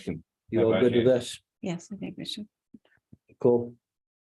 All right, so let's open up this public hearing, excuse me, to the public. And we're going to be a little bit regimented about this. I want you to come forward. I want you to raise your hand and come up here and speak. Don't just talk from your chair. You come down front. Everybody can hear you. And that's the way we're going to do it. And this is one at a time. I don't want a bunch of people yelling in the background and all this other stuff. If I might suggest, if you would find it appropriate, maybe what we do is take all of the questions from the public and take some notes of those questions and either return to you all or to me or to the applicant's team to get those answered. I think that's a good idea. In fact, as things go, that as the public asks questions, I'm sure that these gentlemen here were going to answer some of these questions. So don't you all raise your hands at once. You want to start, Harley? I'm gonna be short. Okay. I just want to formally restate my comments from the last public hearing and incorporate them into this public hearing. Could you also state your name and affiliation or address for the record? Okay, my name's Hiley West. I'm here on behalf of the Lincoln County Rifle Club and the LCRC Land Corporation. And I think I've already stated what our concern is, that that the developer take into account the noise that comes from the range so that there'll be minimal conflict in the future. And just want to formally incorporate my prior statements into this hearing. And that's it. We're not against the project. We just would hate to see 100 people in nursing home unhappy with noise from the Rifle Club. I agree. That's it. I get it. Okay, would anybody else like to step up in the hot seat? Come on down. Say, state your name, address. My name is Brooke Sharp. I live at 101 Bristol Road. I am adjacent to the hospital parking lot. And my concerns for the proposed nursing facility, which I am definitely in favor of, I know we need, would be based on the situation that I'm currently living under, which is dead trees that have been months and months and months on the property that Miles Hospital has not replaced. There are downed signs that have not been righted. There are weeds almost as tall as I am in their rocky runoff area. There are constantly cars parked in non-marked spaces, sometimes on grass areas. And the lighting is absolutely unbearably unlivable. It faces down, but it reflects off the pavement. So it is completely lit up 24/7. The idea that it was going to be dimmed at night, although with regard to security, has never occurred. So I caution each of these things that have been brought up. They all sound wonderful, as did they to me, and yet it doesn't happen. The reality has been, in my experience, that no one keeps up the property. So I don't know what the plan is for upkeep, for supervision, for making sure that each of the things that get passed through the site plan actually get implemented so that no one has to live with what I'm having to live with. Thank you. You said you got, the lights were supposed to be dimmed? Yes, as it said in the proposal that you guys read for this, that they would be dimmed with the exception of security. Security. Yeah, but it has not ever happened. So you need to contact our. I have. code enforcement. I have. Okay. And it's a question of they as they go down onto the pavement, it creates an even larger, although they face down, it's come over any night for coffee. You said you got dead trees all over the place? I didn't say all over, there's about 6. 6 dead trees, Uh-huh. like standing dead trees? Pardon? Standing dead Yes, trees? they were newly planted and never They're thrived. like buffer trees that need to be. Well, replaced. They're supposed- buffer, They're sad They grow. cedars, yeah, they're arborvitae. very sad. So that's my reason for being here. I believe in this project. I know we need it. I think it's a good place. However, someone's going to have to take care of it better Right. than they're taking care of what we all agreed to next door to me. No, I hear you. I just wrote this down. Okay, thank you so much, Jonathan. I appreciate problem. it. Okay. Will do. You would like to follow up on that? Those items. I'll follow up on that at our review. Okay. Okay. Go ahead, Sandy. I'm Sandy Day, live on School Street, right across from this proposed property. I'm really sad that Coves is closing because I think the location is fabulous. It doesn't interfere as much with, maybe it does, and I'm not aware of it, but this really interferes with life on School Street, High Street, Route 1. So I'm really worried about the impact that's causing. It's very large. I ride, if you go out that road ever, you know, there are kiddos on that road a lot on their bicycles. 25 miles an hour is really fast for that road. I think personally, like, Sandy, I think like so, on too. School Street, I think they drive 50, 55. I mean, I walk it, it's not 25. The intersections there, between High and Piper Mill and between School Street and Route 1 are all dangerous. I know those are being considered, but I have great concerns about them. Major concerns about the rifle range. We have a great rifle range. We have a lot of members and it's a safe place. They don't have to shoot in pits anymore. They're shooting in a safe place. And I think what can happen is over time, people get unhappy with hearing that pop, pop, pop. I'm used to it. Doesn't bother me. They're even closer than we are. And I'm worried about this piece of property that's adjacent to it with the easements on it and the setbacks and the hope that there'll be trees on it. You can't guarantee that. And my guess is that the trees aren't, I mean, you're a lot closer than I am to the rifle range, and I know what they're doing all the time there. Let's see. We also have a comprehensive plan, and I have no idea if the comprehensive plan that they're working on now, does that impact our ordinances? We'll take your questions and we'll Okay, respond at the end. because Yeah. if it does, it would seem to me that it would be wiser to get through the comprehensive plan and look to see how we adapt and how we conform with the new ordinances. And then my other question, as you know, my husband's on the planning board. Well, he was for years. Now he's comes in if you need him. And so I asked him this as I left the house because he wasn't feeling well. I said, if they cross the T's and they dot their I's, is it an automatic approval? And so that's my question. I won't tell you what he said.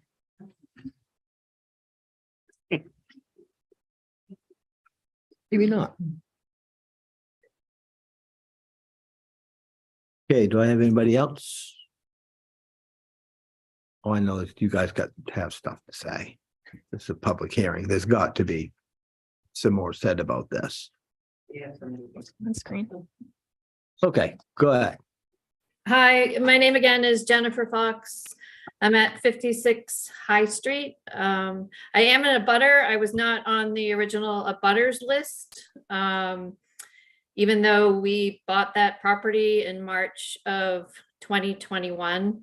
So we did not receive the initial round of letters that went out. We did receive the most recent letter on the proposal. Some have already mentioned traffic concerns at the corner of High Street and School Street.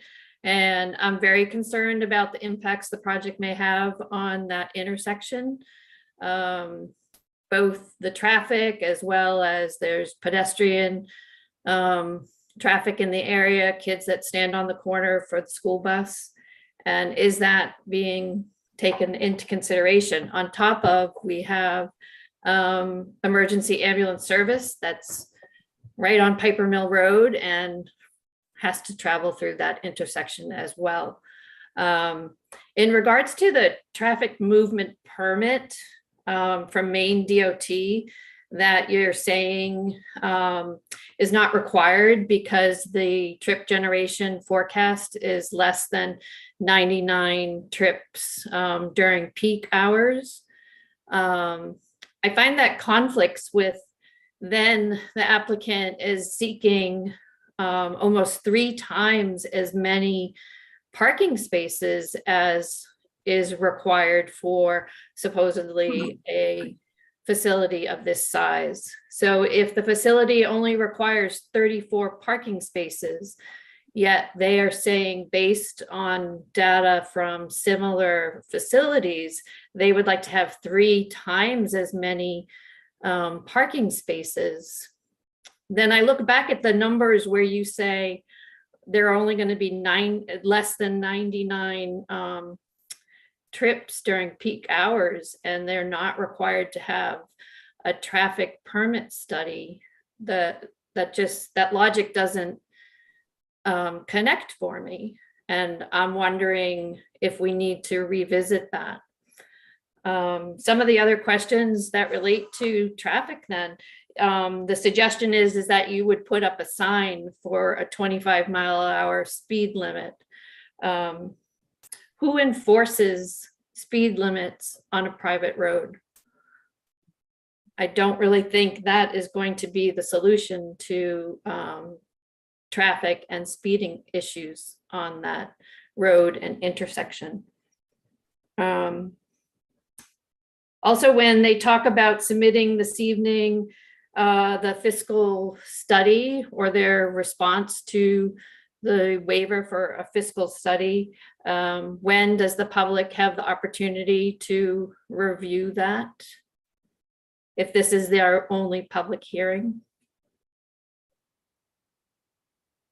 And also, as far as the traffic study, the maps that were shown and the intersections that were talked about are Piper Mill and High and School Street and Route 1.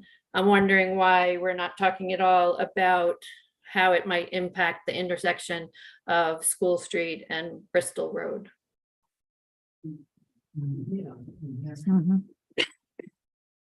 Thank you.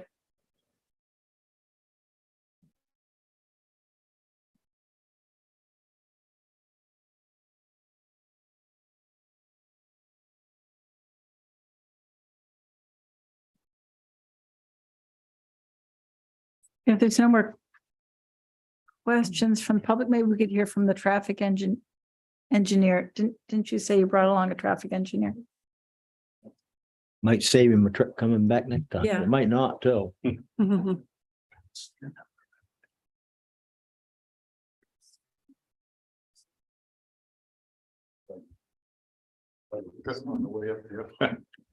made it. I'm Bill Bray. I'm with Barton and LaJudas, an engineering firm. We're located in 383 Route 1 in the town of Scarborough. I was requested to provide a traffic assessment for this project. There are multiple levels of traffic review that are used for different types of projects. In this particular case, the project compared to obviously a much larger trip generation project, is a somewhat low volume of trips that are generated, as evidenced by the analysis that we've completed in estimating the trip generation. We've used the standard publication that actually Maine DOT requires on any project that's done that they review. We must use the 11th edition of the Institute of Transportation's trip generation publication. That publication is 4 volumes. It has a myriad of land uses that are information is gathered at all over the country, and it's combined in this document. And in this particular case, it's a standard land use category. We looked up the information in that and the presentation. I'm not sure if you have a copy of my assessment in front of you, but Is this it right here? my eyesight is not that good, so I Assessment. Yep, that's it. Andrew Yep. Johnson, PPE, yeah, this is it. that's it. I'm Okay. William Bray. Yes, sir. Okay. First of all, am I speaking loud enough? I Yes. generally You're speak fine. pretty loud. I just want to make sure that I was being heard okay. As it's shown on table 1 on page 2, we've listed the actual trip rates that are based on the number of beds in a particular project. These trip rates, again, are based on national standards, data that's gathered all over the country. And we're looking at trip rates of during the morning peak hour of the street, which is different than the peak hour of the site, is the trips per bed is 0.14 trips per bed. In the evening peak hour of the street, again, you have the same trip rate.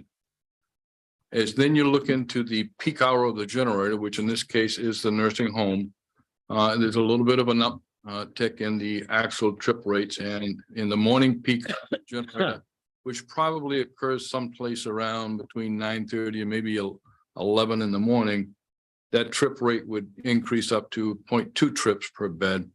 And then in the early evening hours of a typical weekday, the trip rate is its highest at 0.33 trips per bed.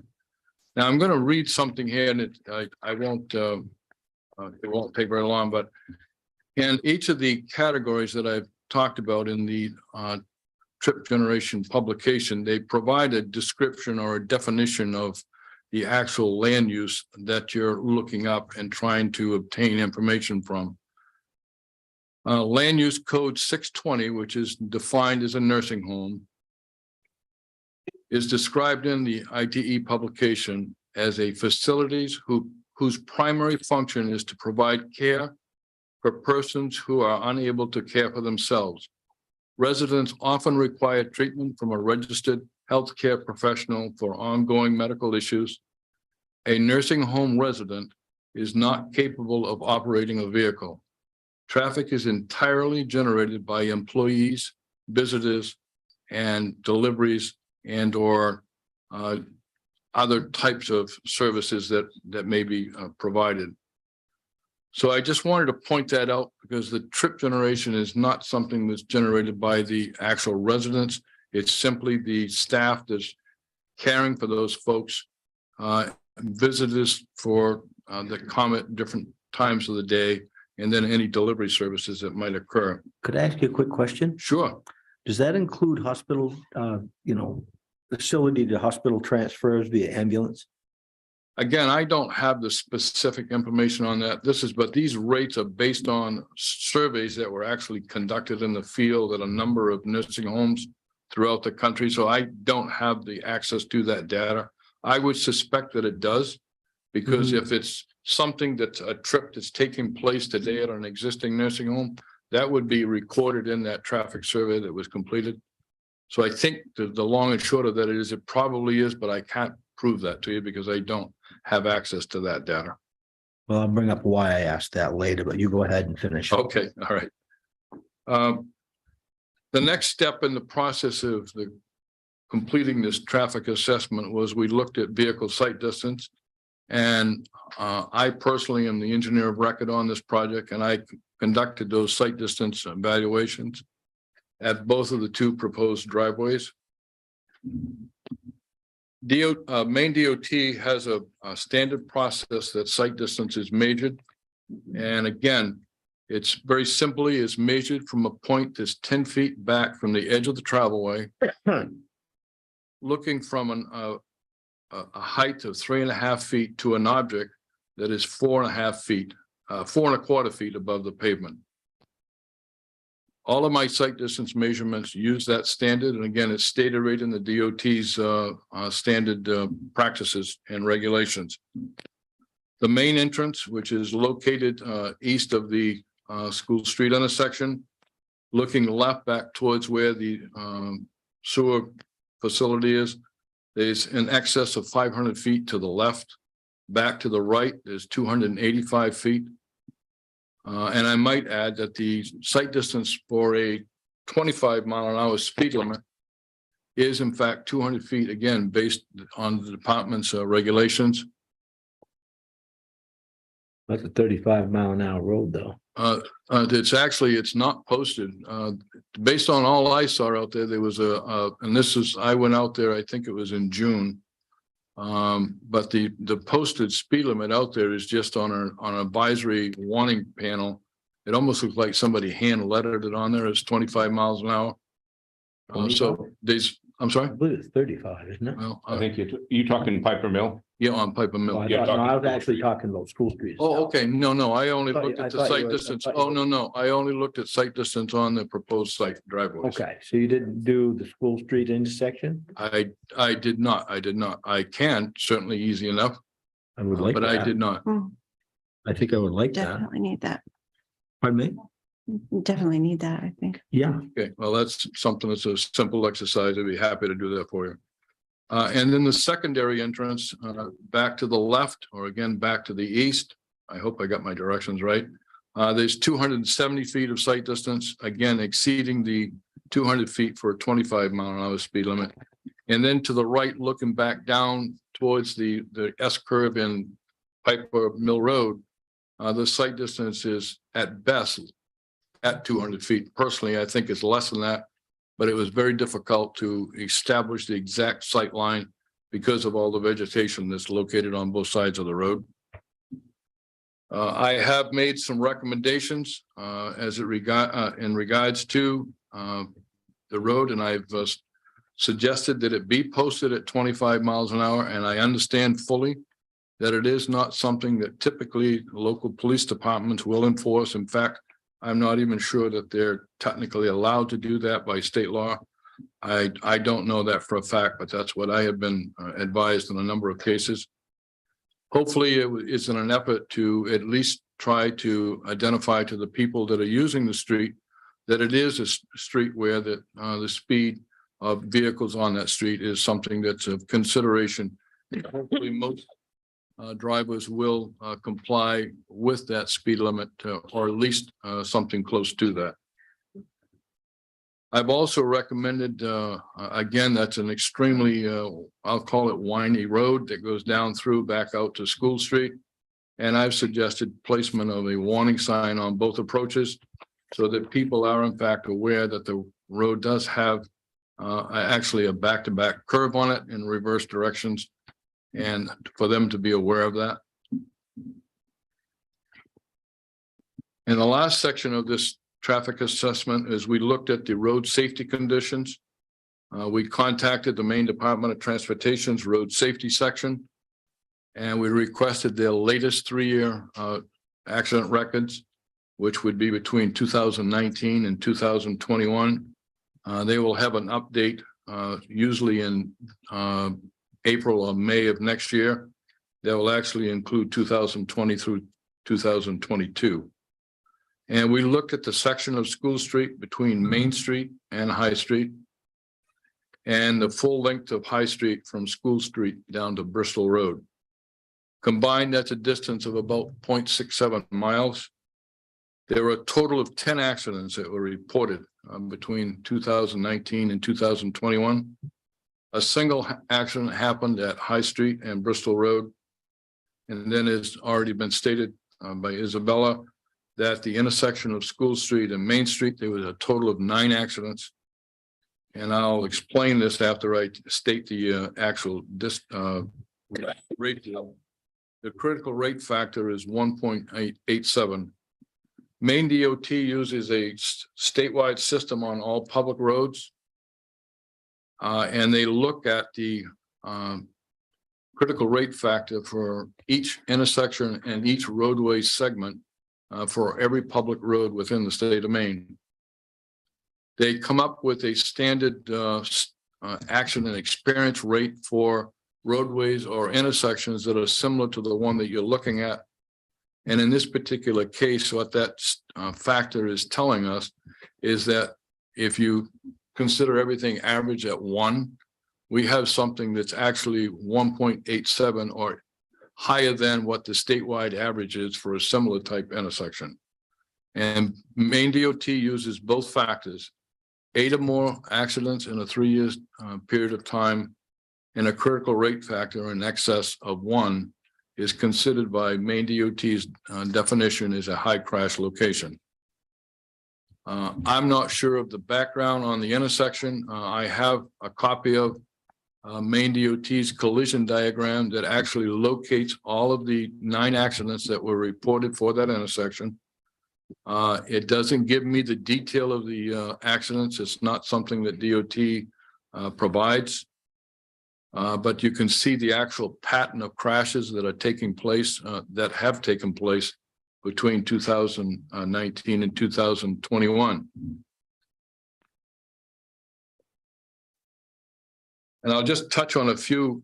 I spent a fair amount of time at the intersection watching traffic, observing how traffic was responding. This is something that I've done a lot of over my 35 years of traffic services. And some of the comments that I have noted in my report, and I'll just touch on those, is that the travel speeds on through traffic on both Main Street approaches I do believe the eastbound to westbound direction probably is a little higher, but the posted speed limit is 30 miles an hour. And generally, in my observations, I would surmise that people are traveling somewhat excessive speeds above that 30 miles an hour. That's just, again, it's not based on any type of measurement. It's just based on my experience as a licensed engineer that practices in traffic engineering. I also observed, especially from the approach of School Street that we're on right now, and I apologize for not knowing the direction. I don't want to state it the wrong way, but people that are trying to either cross from one side of Main Street to the other side on the other leg of School Street, oftentimes I observed them hesitating in trying to make that crossing movement, or whether they were trying to also make a left turn movement. There was a clear hesitation on people's part, and part of the reason was that I observed, believe it or not, I look for the little things that may cause people to hesitate. One of them clearly is the speed that's higher than the 30-mile-an-hour posted speed limit, but also, and I can pass this around, this is a photograph that I took when there were actually leaves on the trees. It shows there is a maple tree that is looking back to the east from this approach of School Street, that the limbs and the leaf canopy actually drapes down into the sight lines of people approaching from the east on Main Street, and people at School Street trying to make a decision. They look to the right and see if there's somebody coming west to east. Then they've got to look to see if there's somebody coming across, making a left turn out of the other approach of School Street. And then the most important one is they got to look back to the east, and they've got to weigh in their own minds, do we have enough time to make this traffic turning movement that we're desiring? And I believe that it's the speed and the ability to pick up on that approaching vehicle on that east approach that in fact has an impact on people hesitating in making that approach. And if you look at the crash reports, 5 of the 9 accidents involve people rear end accidents. And that's usually one of the causes of that type of an accident is when someone hesitates to make the turn, they start and then they stop, and the vehicle driver behind them isn't maybe paying attention as much as they should be. And then that's when you have a rear end accident. So those are just type of factors that kind of allowed that conclusion to be made. There's also, if you're coming out of the same approach of School Street, if you look back to the west, there's actually a little bit of an embankment there that kind of shadows the sight line looking back to the west. It's not a major issue, but it's something that could be regraded a little bit and improved, I think, to help that. What I also have, I've had conversation with Maine DOT's region traffic engineer, who is actually responsible for what is referred to by MDOT as their Region 3 office.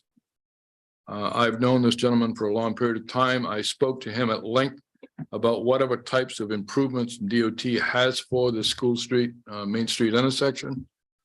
He has advised me, in fact, he's provided me with a copy. I believe the town has a copy of that plan of improvement at the intersection. And these are going to be what's going to be referred to as an interim improvement. And he has assured me that it is a funded project and will be constructed during 2023.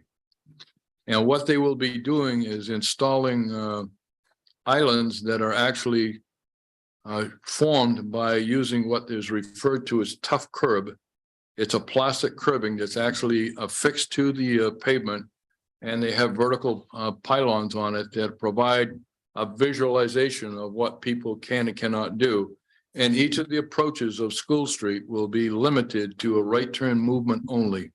So if you're coming out of School Street on either approach, it will be well signed, and you will be only allowed to make a right turn movement to go right on, to go east, right onto east approach of of Main Street or right to go back onto the west approach of Main Street. Further, they've also are going to install a line of tough curb and pylons on the west approach of Main Street that will also state that you will not be able to make a left turn. Again, they want to make sure that driver understands that they cannot make a left turn from Main Street on that approach of Main Street into School Street as well. I think it might be appropriate that I stop there on that kind of, and I'd be happy to try to answer questions. And I apologize, I get a little stuck up on the details so much. Apologize for taking probably longer than I should have. No problem. If you have questions, or I can just. Is there any record of the accidents at the intersection of Bristol Road and School Street? I do not, but I can certainly get that information for you. I do not have that, but I'd be interested in having that also. yeah, absolutely. Yeah, That's a very simple thing and I'd be happy to do that for you. I'm just interested because it's just the other end of the whole thing. Yeah, no, be happy to do that. It's not a very time consuming effort. Yeah. Yeah. Ask them a question. Yes. So as someone who lives on School Street, the time of the year makes a huge difference in terms of when you check out the traffic. So in the summer, that's an artery from Bristol. It's very, very busy. If you check it out now, it's perfectly doable. No, you can turn left, you can turn right, just if you're a little bit patient. So I don't know when you observe traffic, but if it was in the summer, it would be very busy. I mean, traffic can line up 15 cars. I was actually down there on 3 different occasions. One of them was over July 4th. Yeah. I actually came up and did some spot reviews then. I was up during the month of June and I'd have to look at my diary. I don't have that with me. But I was up during the month of June. I always try to wait until the leaves come out so that I can really fully look to make sure there isn't a site distance issue. And then I actually came up here again over Labor Day as well. So Did you look at the issues at Piper Mill? You've got Piper Mill Road, you've got High Street, and you've got School Street. And when you come out of Piper Mill, when you come out of High Street, it's really hard to go right. I can just go out quickly, but Piper Mill is also a problem, I think. In terms well, of site. I did not look at that aspect specifically, but again, it's something that when I'm up here, I'd be happy to do that. I would. Yeah, no, be happy to do that. I'll tell you, the sign at the end of, the Great Salt Bay septic sign at the end of that road is like right in your way. Yep. Trying to get out there. I mean, it's that far from the pavement. You can't get your nose. It's like, And it's worse coming off High Street to trying to look right. You can almost, you have to be in the road before you can actually see down there. You know, the added traffic, which is going to be significant. Did you ever look at the road after? So I don't know, if it was summer, you might have seen children riding their bikes on Piper Mill Road. I did, yes. Yeah. I actually stopped and talked to a couple of them. Yeah. Oh, they stopped and talked to me. They asked me what I was doing tonight. I don't know if they understood it, but Yeah. it was okay too. I talked to them. And you still think 25 would be an okay speed on that? Well, With all the truthfully, activity? that is the minimum legal speed limit in the state of Maine on public roads. With the exception that any parks or recreational areas can be posted at 20. And obviously a school zone, but that's only when schools in session can be posted at 15 miles an hour. But I can honestly tell you that if people drove 25 miles an hour, I do believe that it would be a safe speed. On that road, I would Again, disagree. well, as long as they're driving now 25, if they drive 35, that's a different answer. But if they're driving at 25 miles an hour, then I would feel that that's, because again, we're gonna be improving the sight lines coming out of the development, so that people will clearly be able to see someone coming out as well as someone on the coming out, be able to see traffic coming up Piper on Mill Road as well. The speed limit, whatever you post on that road is irrelevant because there's no way for the traffic. that's correct. So basically, there's about 140 employees at the facility, right? And there's probably going to be 3 shifts. I don't know if people work 12-hour shifts or 8-hour shifts. You're already 3 shifts. would be 3 shifts. 2 or 3. So you probably, you'll have more employees during the day. I mean, I think a lot can be done in terms of the timing of the shift changes. That can help with the traffic flow. But that's a facilities operation thing.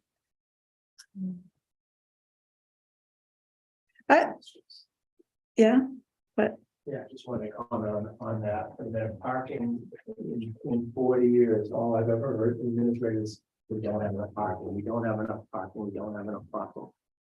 And the reason is it's the holidays, it's visitors that are coming at Thanksgiving, and parking going out in the streets and down the road, and that's the real concern. That only happens maybe 10 to 12 times a year when there's special events going on.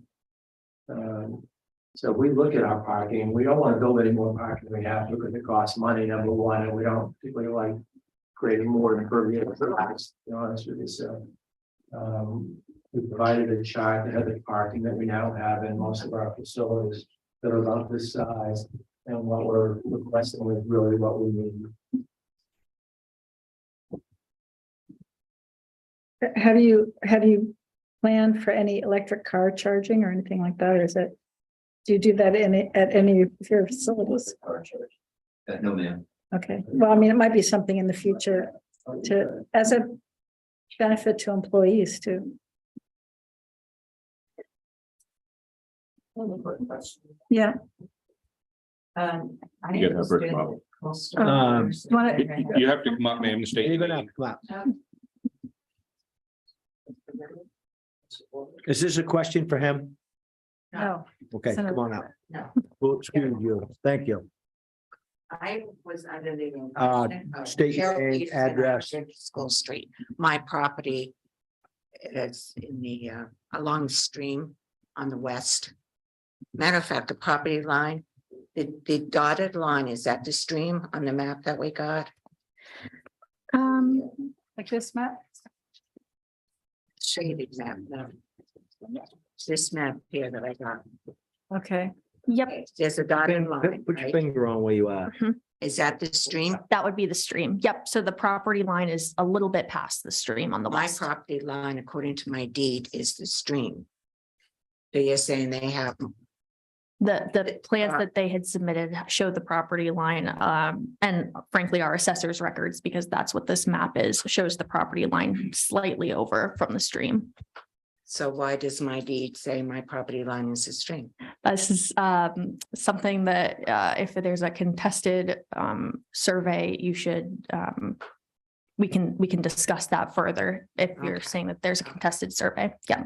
Okay, now this property, the Coastal Rivers property, I had understood that this was like a preserve and there would be trails through here for people in the community to use.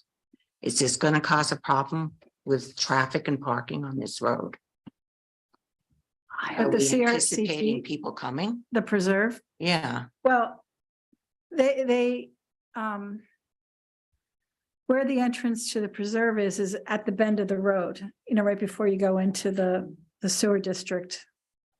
okay. It's beyond It's this kind of a property. road in there. I mean, one of the ideas was that eventually there'll be recreational trails that will connect with this property. I mean, Mhm. that was sort of like the big vision a while ago, So this is not going to happen, probably? No, it probably will happen. I mean, there already are trails in the Kastner Creek Oh, Community the Forest. Arsenal alignment that goes on Yeah, that's Kastner Creek is the big creek down down there. to church, goes down to church. Yeah, it comes out into the Salt Bay down there. So this is not going to be, this is going to be additional traffic on that road. It's really low key.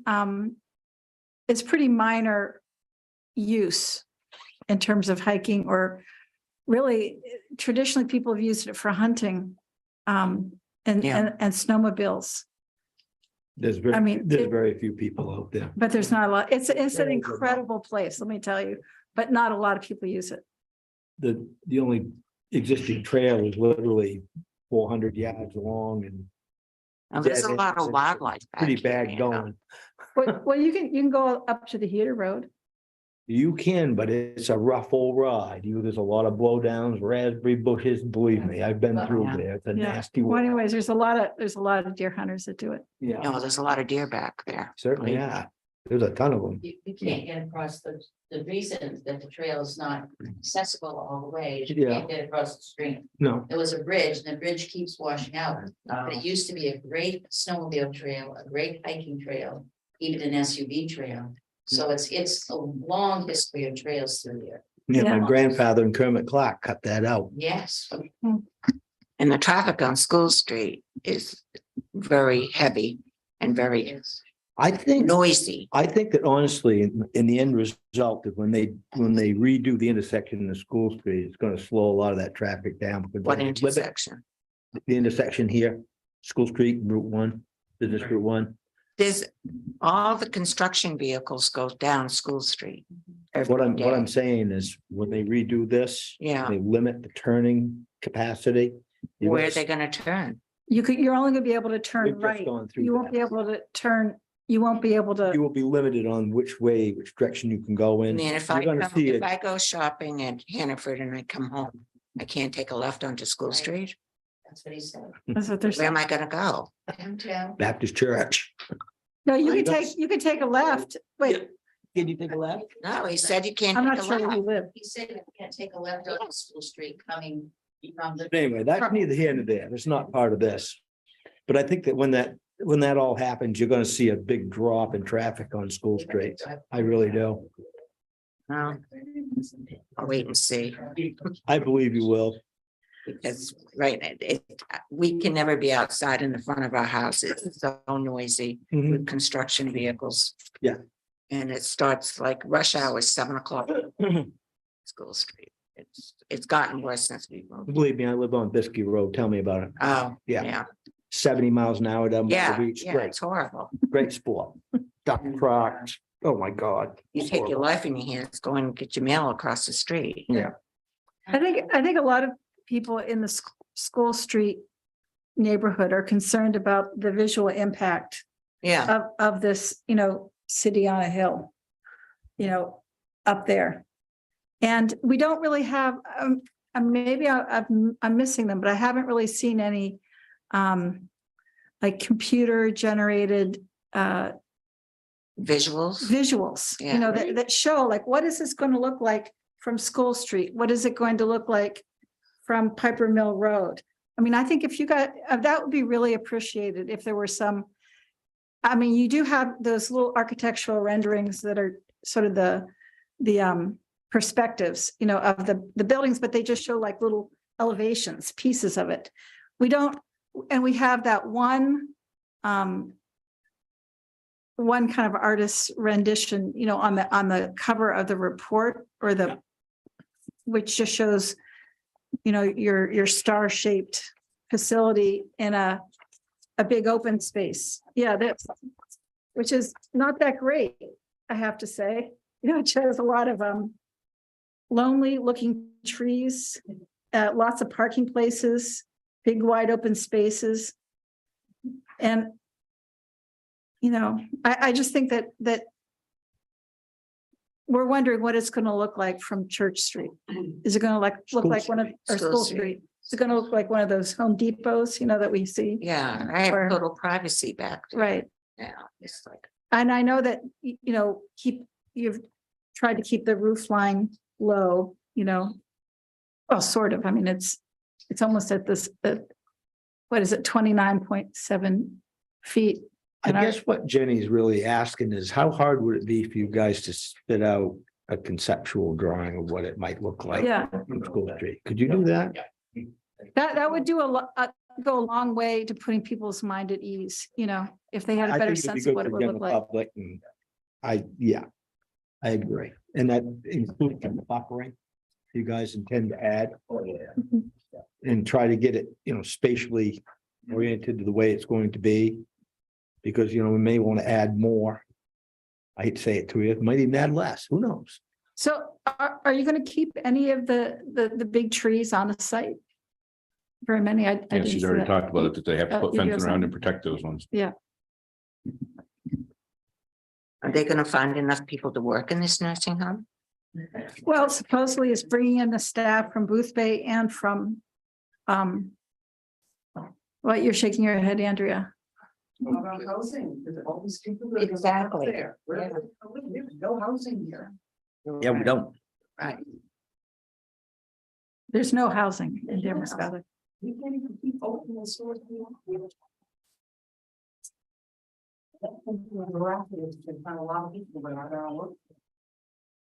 They're gonna have the problem. I just have another question that's not quite related to these other topics, but have you incorporated energy efficient building techniques into this whole thing? I mean, are you gonna have rooftop solar or anything like that? Well, I can speak to solar, but Rebecca, you want to speak to the energy?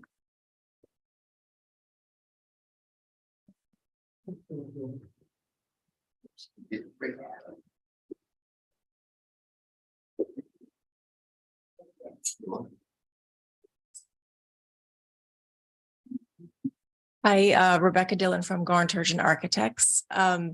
The building is being designed to actually exceed the current state of Maine energy code. A nice, tight, energy efficient building envelope, energy efficient windows. And we have been discussing rooftop solar. We haven't landed on a final decision yet, but we are currently looking at that. Yeah. How are you gonna heat this building? We are looking at some different options. We haven't landed on that either. Mhm. But we are looking at some different options, pricing out different things. The new energy code kind of limits us to more efficient mechanical systems. So it will definitely meet that code. Awesome. I don't have any questions for you. I think there were a couple of other questions from members of the public. Some of them are for me and then some of them I might turn to the applicants for, if that's okay. Yeah. Okay. There was I think we just sort of talked about the question that came up during subdivision review about like photo renderings of other sites or showing how the landscaping will look.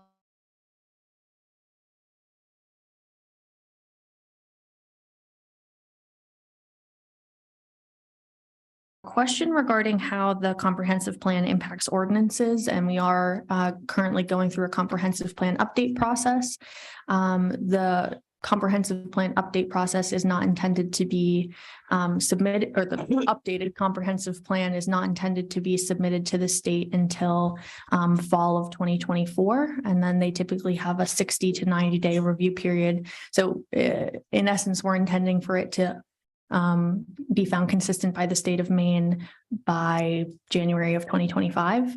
All of our land use ordinances do need to be found consistent with the comprehensive plan. That's sort of the basis for any policy changes or related ordinance updates in the community. Currently, the applicants are, of course, bound to our existing ordinances as they exist on the date of application submittal. While I understand your point, I just wanted to provide, I think that was you that might have mentioned that. I just wanted to sort of provide that background that we're in the very early phases of updating our comprehensive plan. And I did provide some analysis in my site plan memo regarding this project's consistency with our existing plan that was adopted in 2014 that we are working out of right now. I think there was a question surrounding Maine DOT's standards for traffic movement permits and if we should revisit that. Unfortunately, we don't have the ability to revisit that. That's state standards by DOT. I simply provided that note in my memo because typically the 99 trip ends triggering traffic movement permits is considered like the largest project. And that's why DOT seems to care about those projects more deeply, but it is a state review process and not the local ordinance review process, and is not a piece of our ordinances. And then I did want to point out that the applicants did provide a fiscal impact study on Friday, and I was going to hopefully turn to them to maybe read it into the record if that would be appropriate. They provided it to me and I emailed it to the planning board this morning because of course the town office is closed on Fridays. So that's completely on me for it not being included in the meeting packet since it was just received on Friday. Is that the same as economic? Yes. Yeah. So I had the question about when does the public get the opportunity to review that? Hopefully they can read it into the record right now.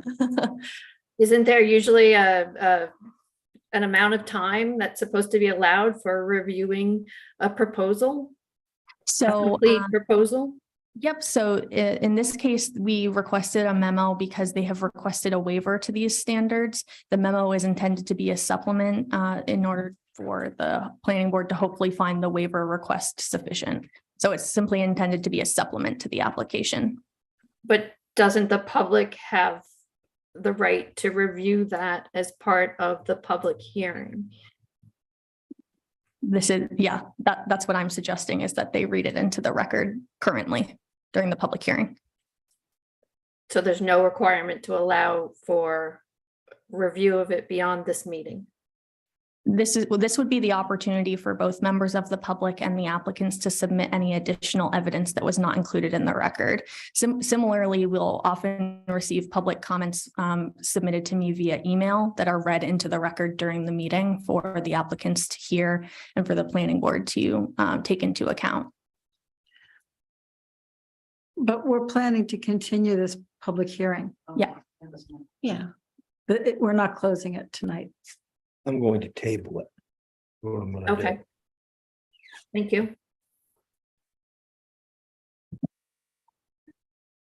Again, my name is Daniel McGuire and I'm with Sandy River Company, and I'm reading into the record a memo that I sent to the planning board on November 4th, 2022. Regarding information provided in request of a waiver pursuant to site plan review ordinance 102.7 H3 economic and fiscal impact analysis. And I'll read this as I submitted it. In lieu of this requirement, we are offering the following information: market and financial feasibility. Clippership Landing is a licensed nursing care center that will replace the existing nursing home at Lincoln Health Cove's Edge and the nursing care unit at St. Andrews Village. Once the new building is constructed, residents of those two locations will transition to the new building. The defined market area for nursing care services is primarily Lincoln County. This project is required to complete a rigorous certificate of need approval process by the Maine Department of Health and Human Services. That review includes financial feasibility of the project, as well as the need for the services. The need analysis with DHS, Department of Human and Health Services, is straightforward. We are closing 2 programs and relocating those licensed nursing care beds and programs to a new state-of-the-art nursing care center. Regarding financial feasibility, the state will go through a detailed financial analysis in their review and approval of the project. Without the state's approval, this project would not go forward. We will be submitting to DHS detailed cost report data specific to Maine Care and Medicare programs that calculates our rates of reimbursement. We have not yet completed that analysis for the CON application. We typically don't file the CON until we have town approvals, and once filed, the application materials that include financial and cost report data becomes public information. Please note that given the financial complexity of licensed nursing care facilities and its various funding programs, Maine Care and Medicare, identifying and retaining a consultant that specializes in market and financial feasibility of such a project would be challenging and very time consuming. Please also note that the developers of Clippership Landing have extensive experience successfully creating and financing senior care facilities throughout Maine. In addition to the CON process, a lender would do their own underwriting analysis, as well as require a third-party appraisal report that studies the market area and financial projections for the project. We typically do not engage a lender or appraisal firm until the buildings is fully designed and priced by a construction management firm. The next section of the memo deals with the construction job creation. The construction of the new facility is expected to take approximately 18 months. We hope to break ground in early summer 2023. The construction cost is currently estimated at approximately $29 million. And we won't have final construction costs until architectural drawings are completed after we obtain town approvals. It is projected that there will be 175 to 200 on-site construction jobs and 20 to 30 off-site fabrication and office administration jobs to support on-site work. Next section, jobs created in the new facility. Clifford Ship Landing is a 102-bed licensed nursing care center with 3 neighborhoods that include high-level skilled nursing care neighborhoods. When fully operational, the facility will employ 10 to 12 senior management employees and additional 130 full and part-time support and care staff. Employees at the 2 existing facilities being replaced will be offered jobs at the new facility. Real estate taxes and use of town services. Clipper Ship Landing will be a taxable project. While a projected assessed value has not been determined, we would expect the annual tax revenue to the town to be in the $200,000 to $300,000 range. Unlike other forms of housing, a nursing facility does not add cost to the school system and has minimal impact on other town services. Great Salt Bay Sanitary District has indicated they have the capacity within their existing systems to serve the new facility with water for domestic use and fire protection and sewage disposal. The new facility will provide additional user rate contributions to the district. Improvements of public service and infrastructure. The nature of the project serves as an important public service to the community by allowing residents to continue to live in the area as they age and require the support of a nursing care facility. The applicant is working closely with the town to develop a pedestrian connection from the new facility to a proposed new sidewalk on School Street that will connect the neighborhood in the town and with the center of town. The proposed connection along Piper Mill Road will also serve current residents of Ledgewood Apartments and provide access to the Damascotta River Association land to the east. Discussions are also ongoing with Great Bay Sanitary District to develop sewer and water services for the new facility in a manner that will optimize the potential for future connections in the area of the site. Please note that we may explore utilizing tax increment financing to offset some of the site-related infrastructure costs. We will continue those discussions once we have planning board approval for the project and a more thorough analysis of those costs. Thank you for your consideration. That was a pretty good explanation of that. That was waiver number 2.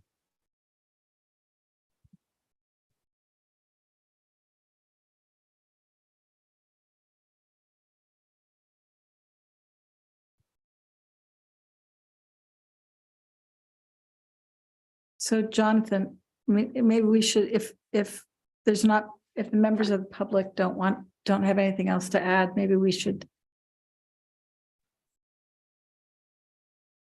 recess until the next planning board meeting.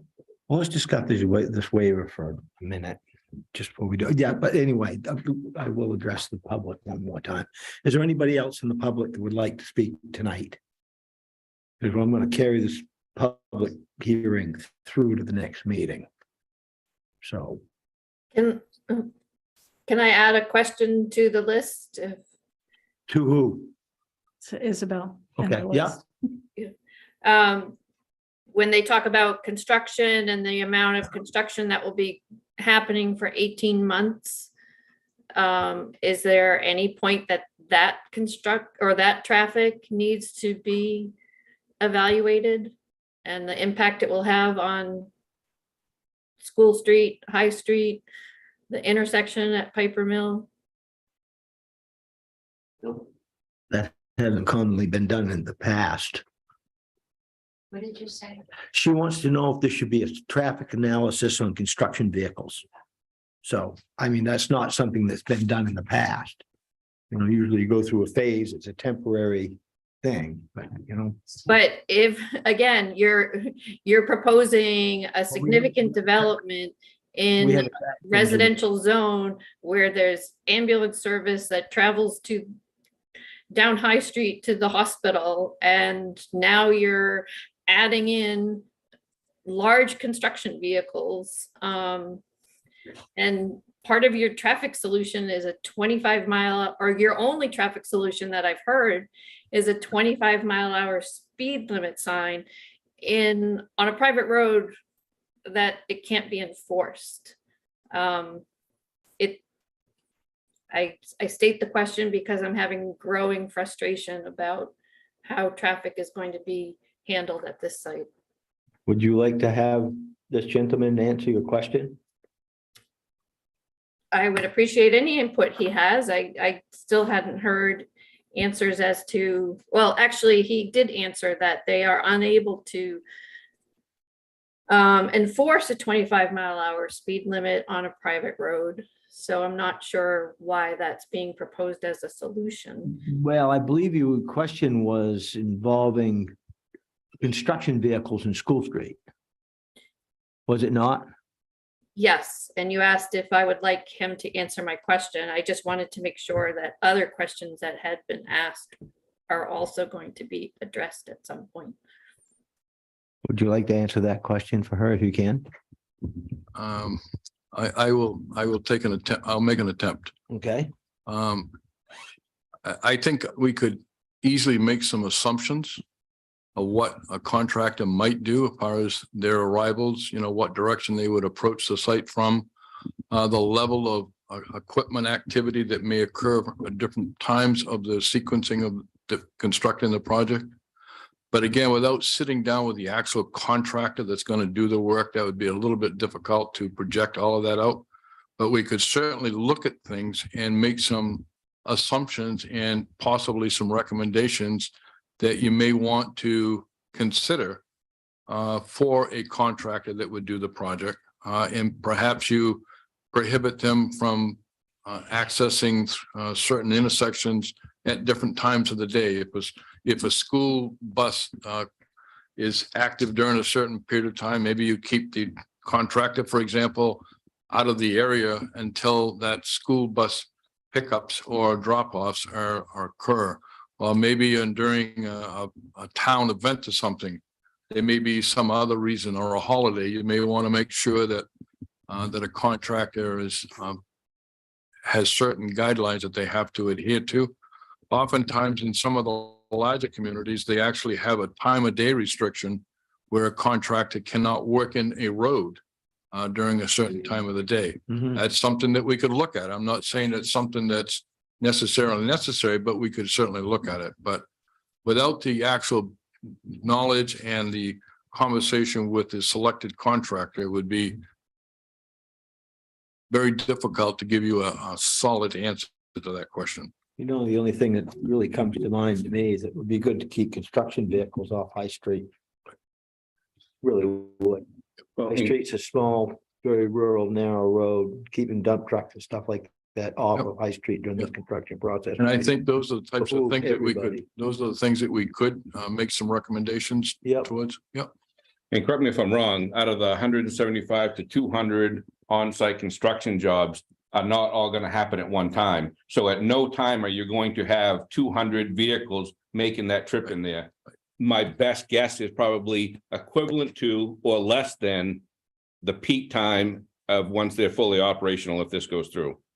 I mean, there are actually some projects that a contractor is required to either use a vehicle to bus in, if you will, employees to the project site itself to minimize the actual volume of traffic coming in through maybe the busy downtown areas. I'm not saying that's something that we could or couldn't do, but it's at least a consideration that could be explored.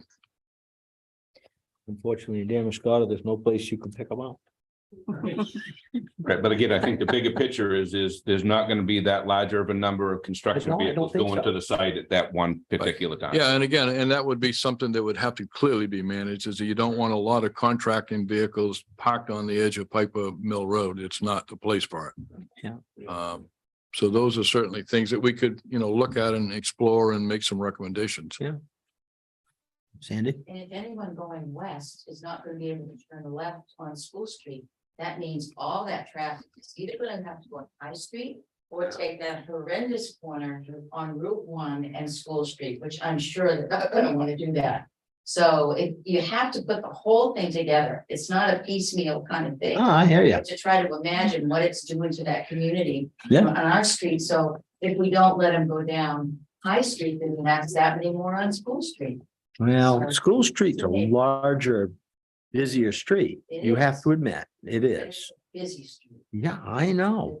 And you know what? The next 10 years is going to get busier. I can tell. Although it might not, if they improve the end of that road, what happened, what I think is going to happen down here, I think it's going to cut the traffic by 50% in there. I'm just saying. Well, Where's it they'll gonna all go go though? right. They'll still come that way. Yeah, but there's going to be a lot less of them because a lot of people aren't going to want to do that. I don't know how many times they go down through there. People turn, the opposite direction or go straight across. If they're limited to turning right at the end of that thing, that's going to cut them way back. It's gonna add a lot of traffic to downtown. It's going to add a lot of traffic to downtown. Exactly right.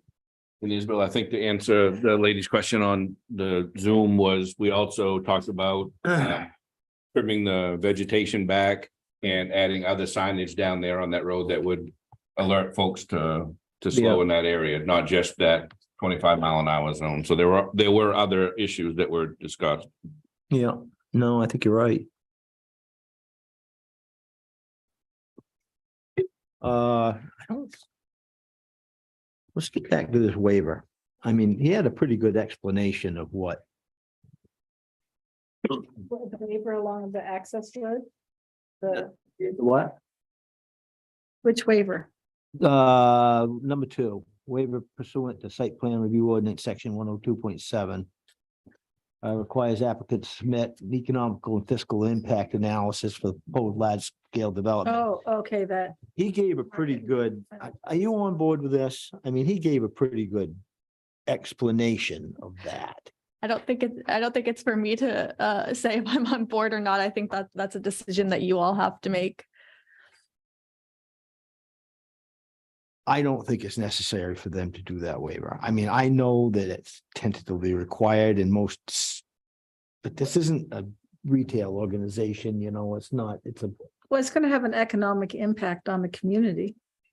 it is, but you heard his explanation. I mean, he just went through Yeah.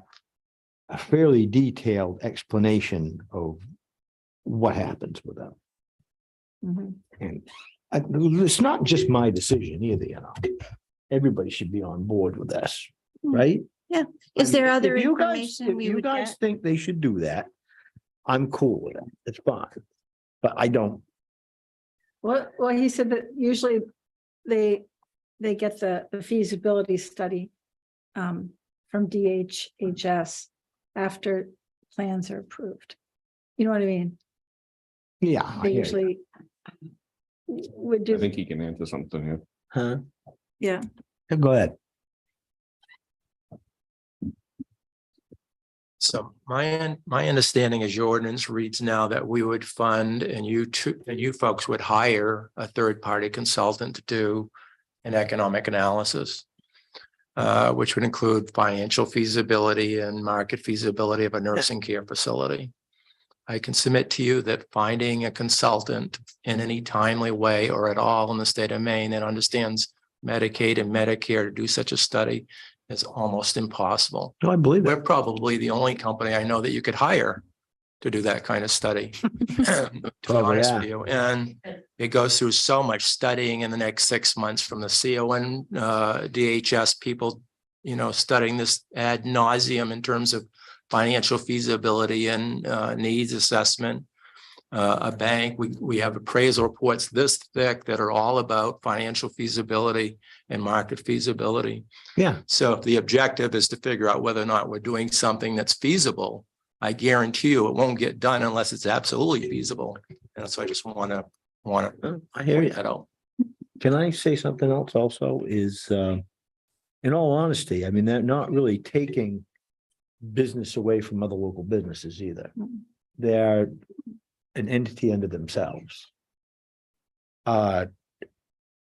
There's going to be support jobs. There's going to be people, you know, I mean, support jobs other than people who just work in the facility.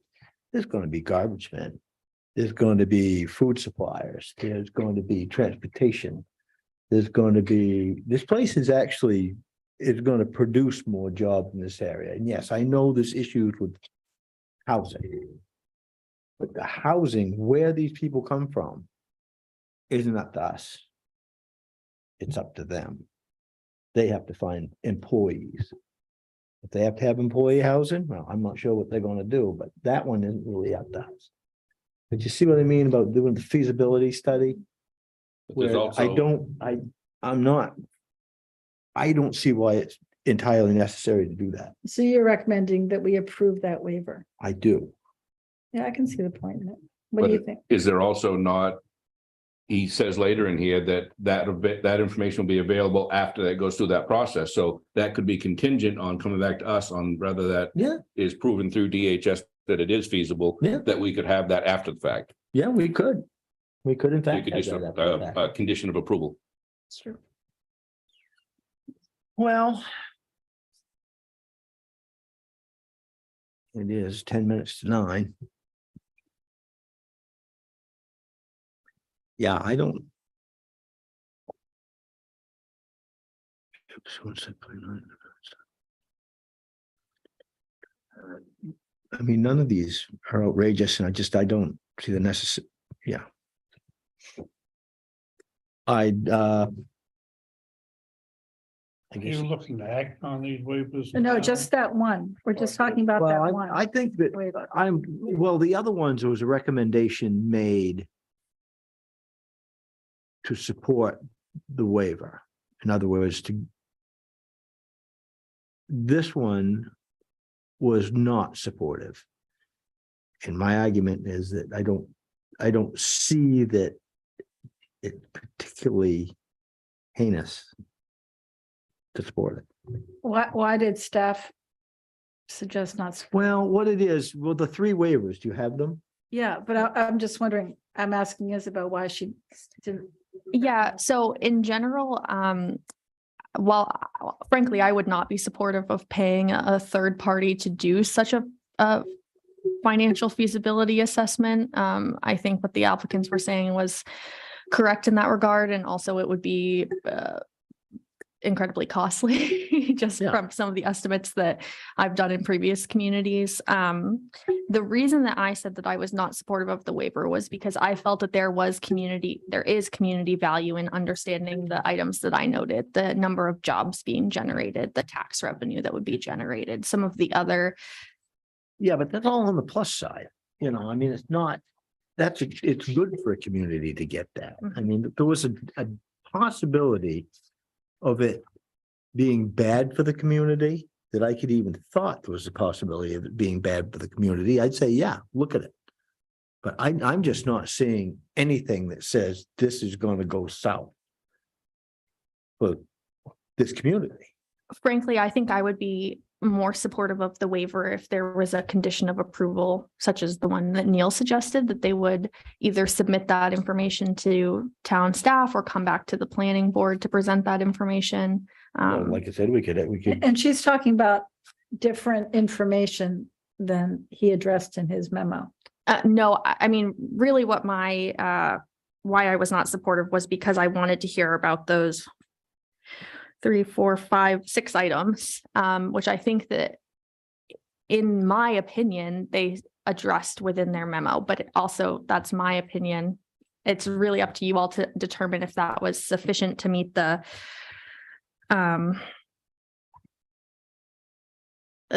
intent of this section, this standard. And again, we can get both of those if we do it on a conditional approval, that we get that information provided to us before anything is signed off on. Then we'd have that information after they get it through the DHHS process.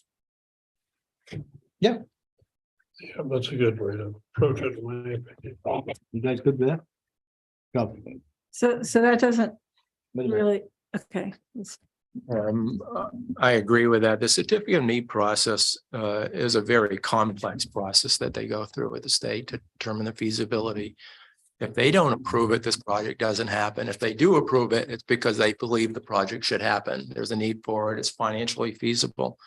So if you made it condition on getting a certificate of need, I think that's perfectly a fine way to deal with it. Quite frankly, it's conditioned on that anyway. So that's a good way to go, I think.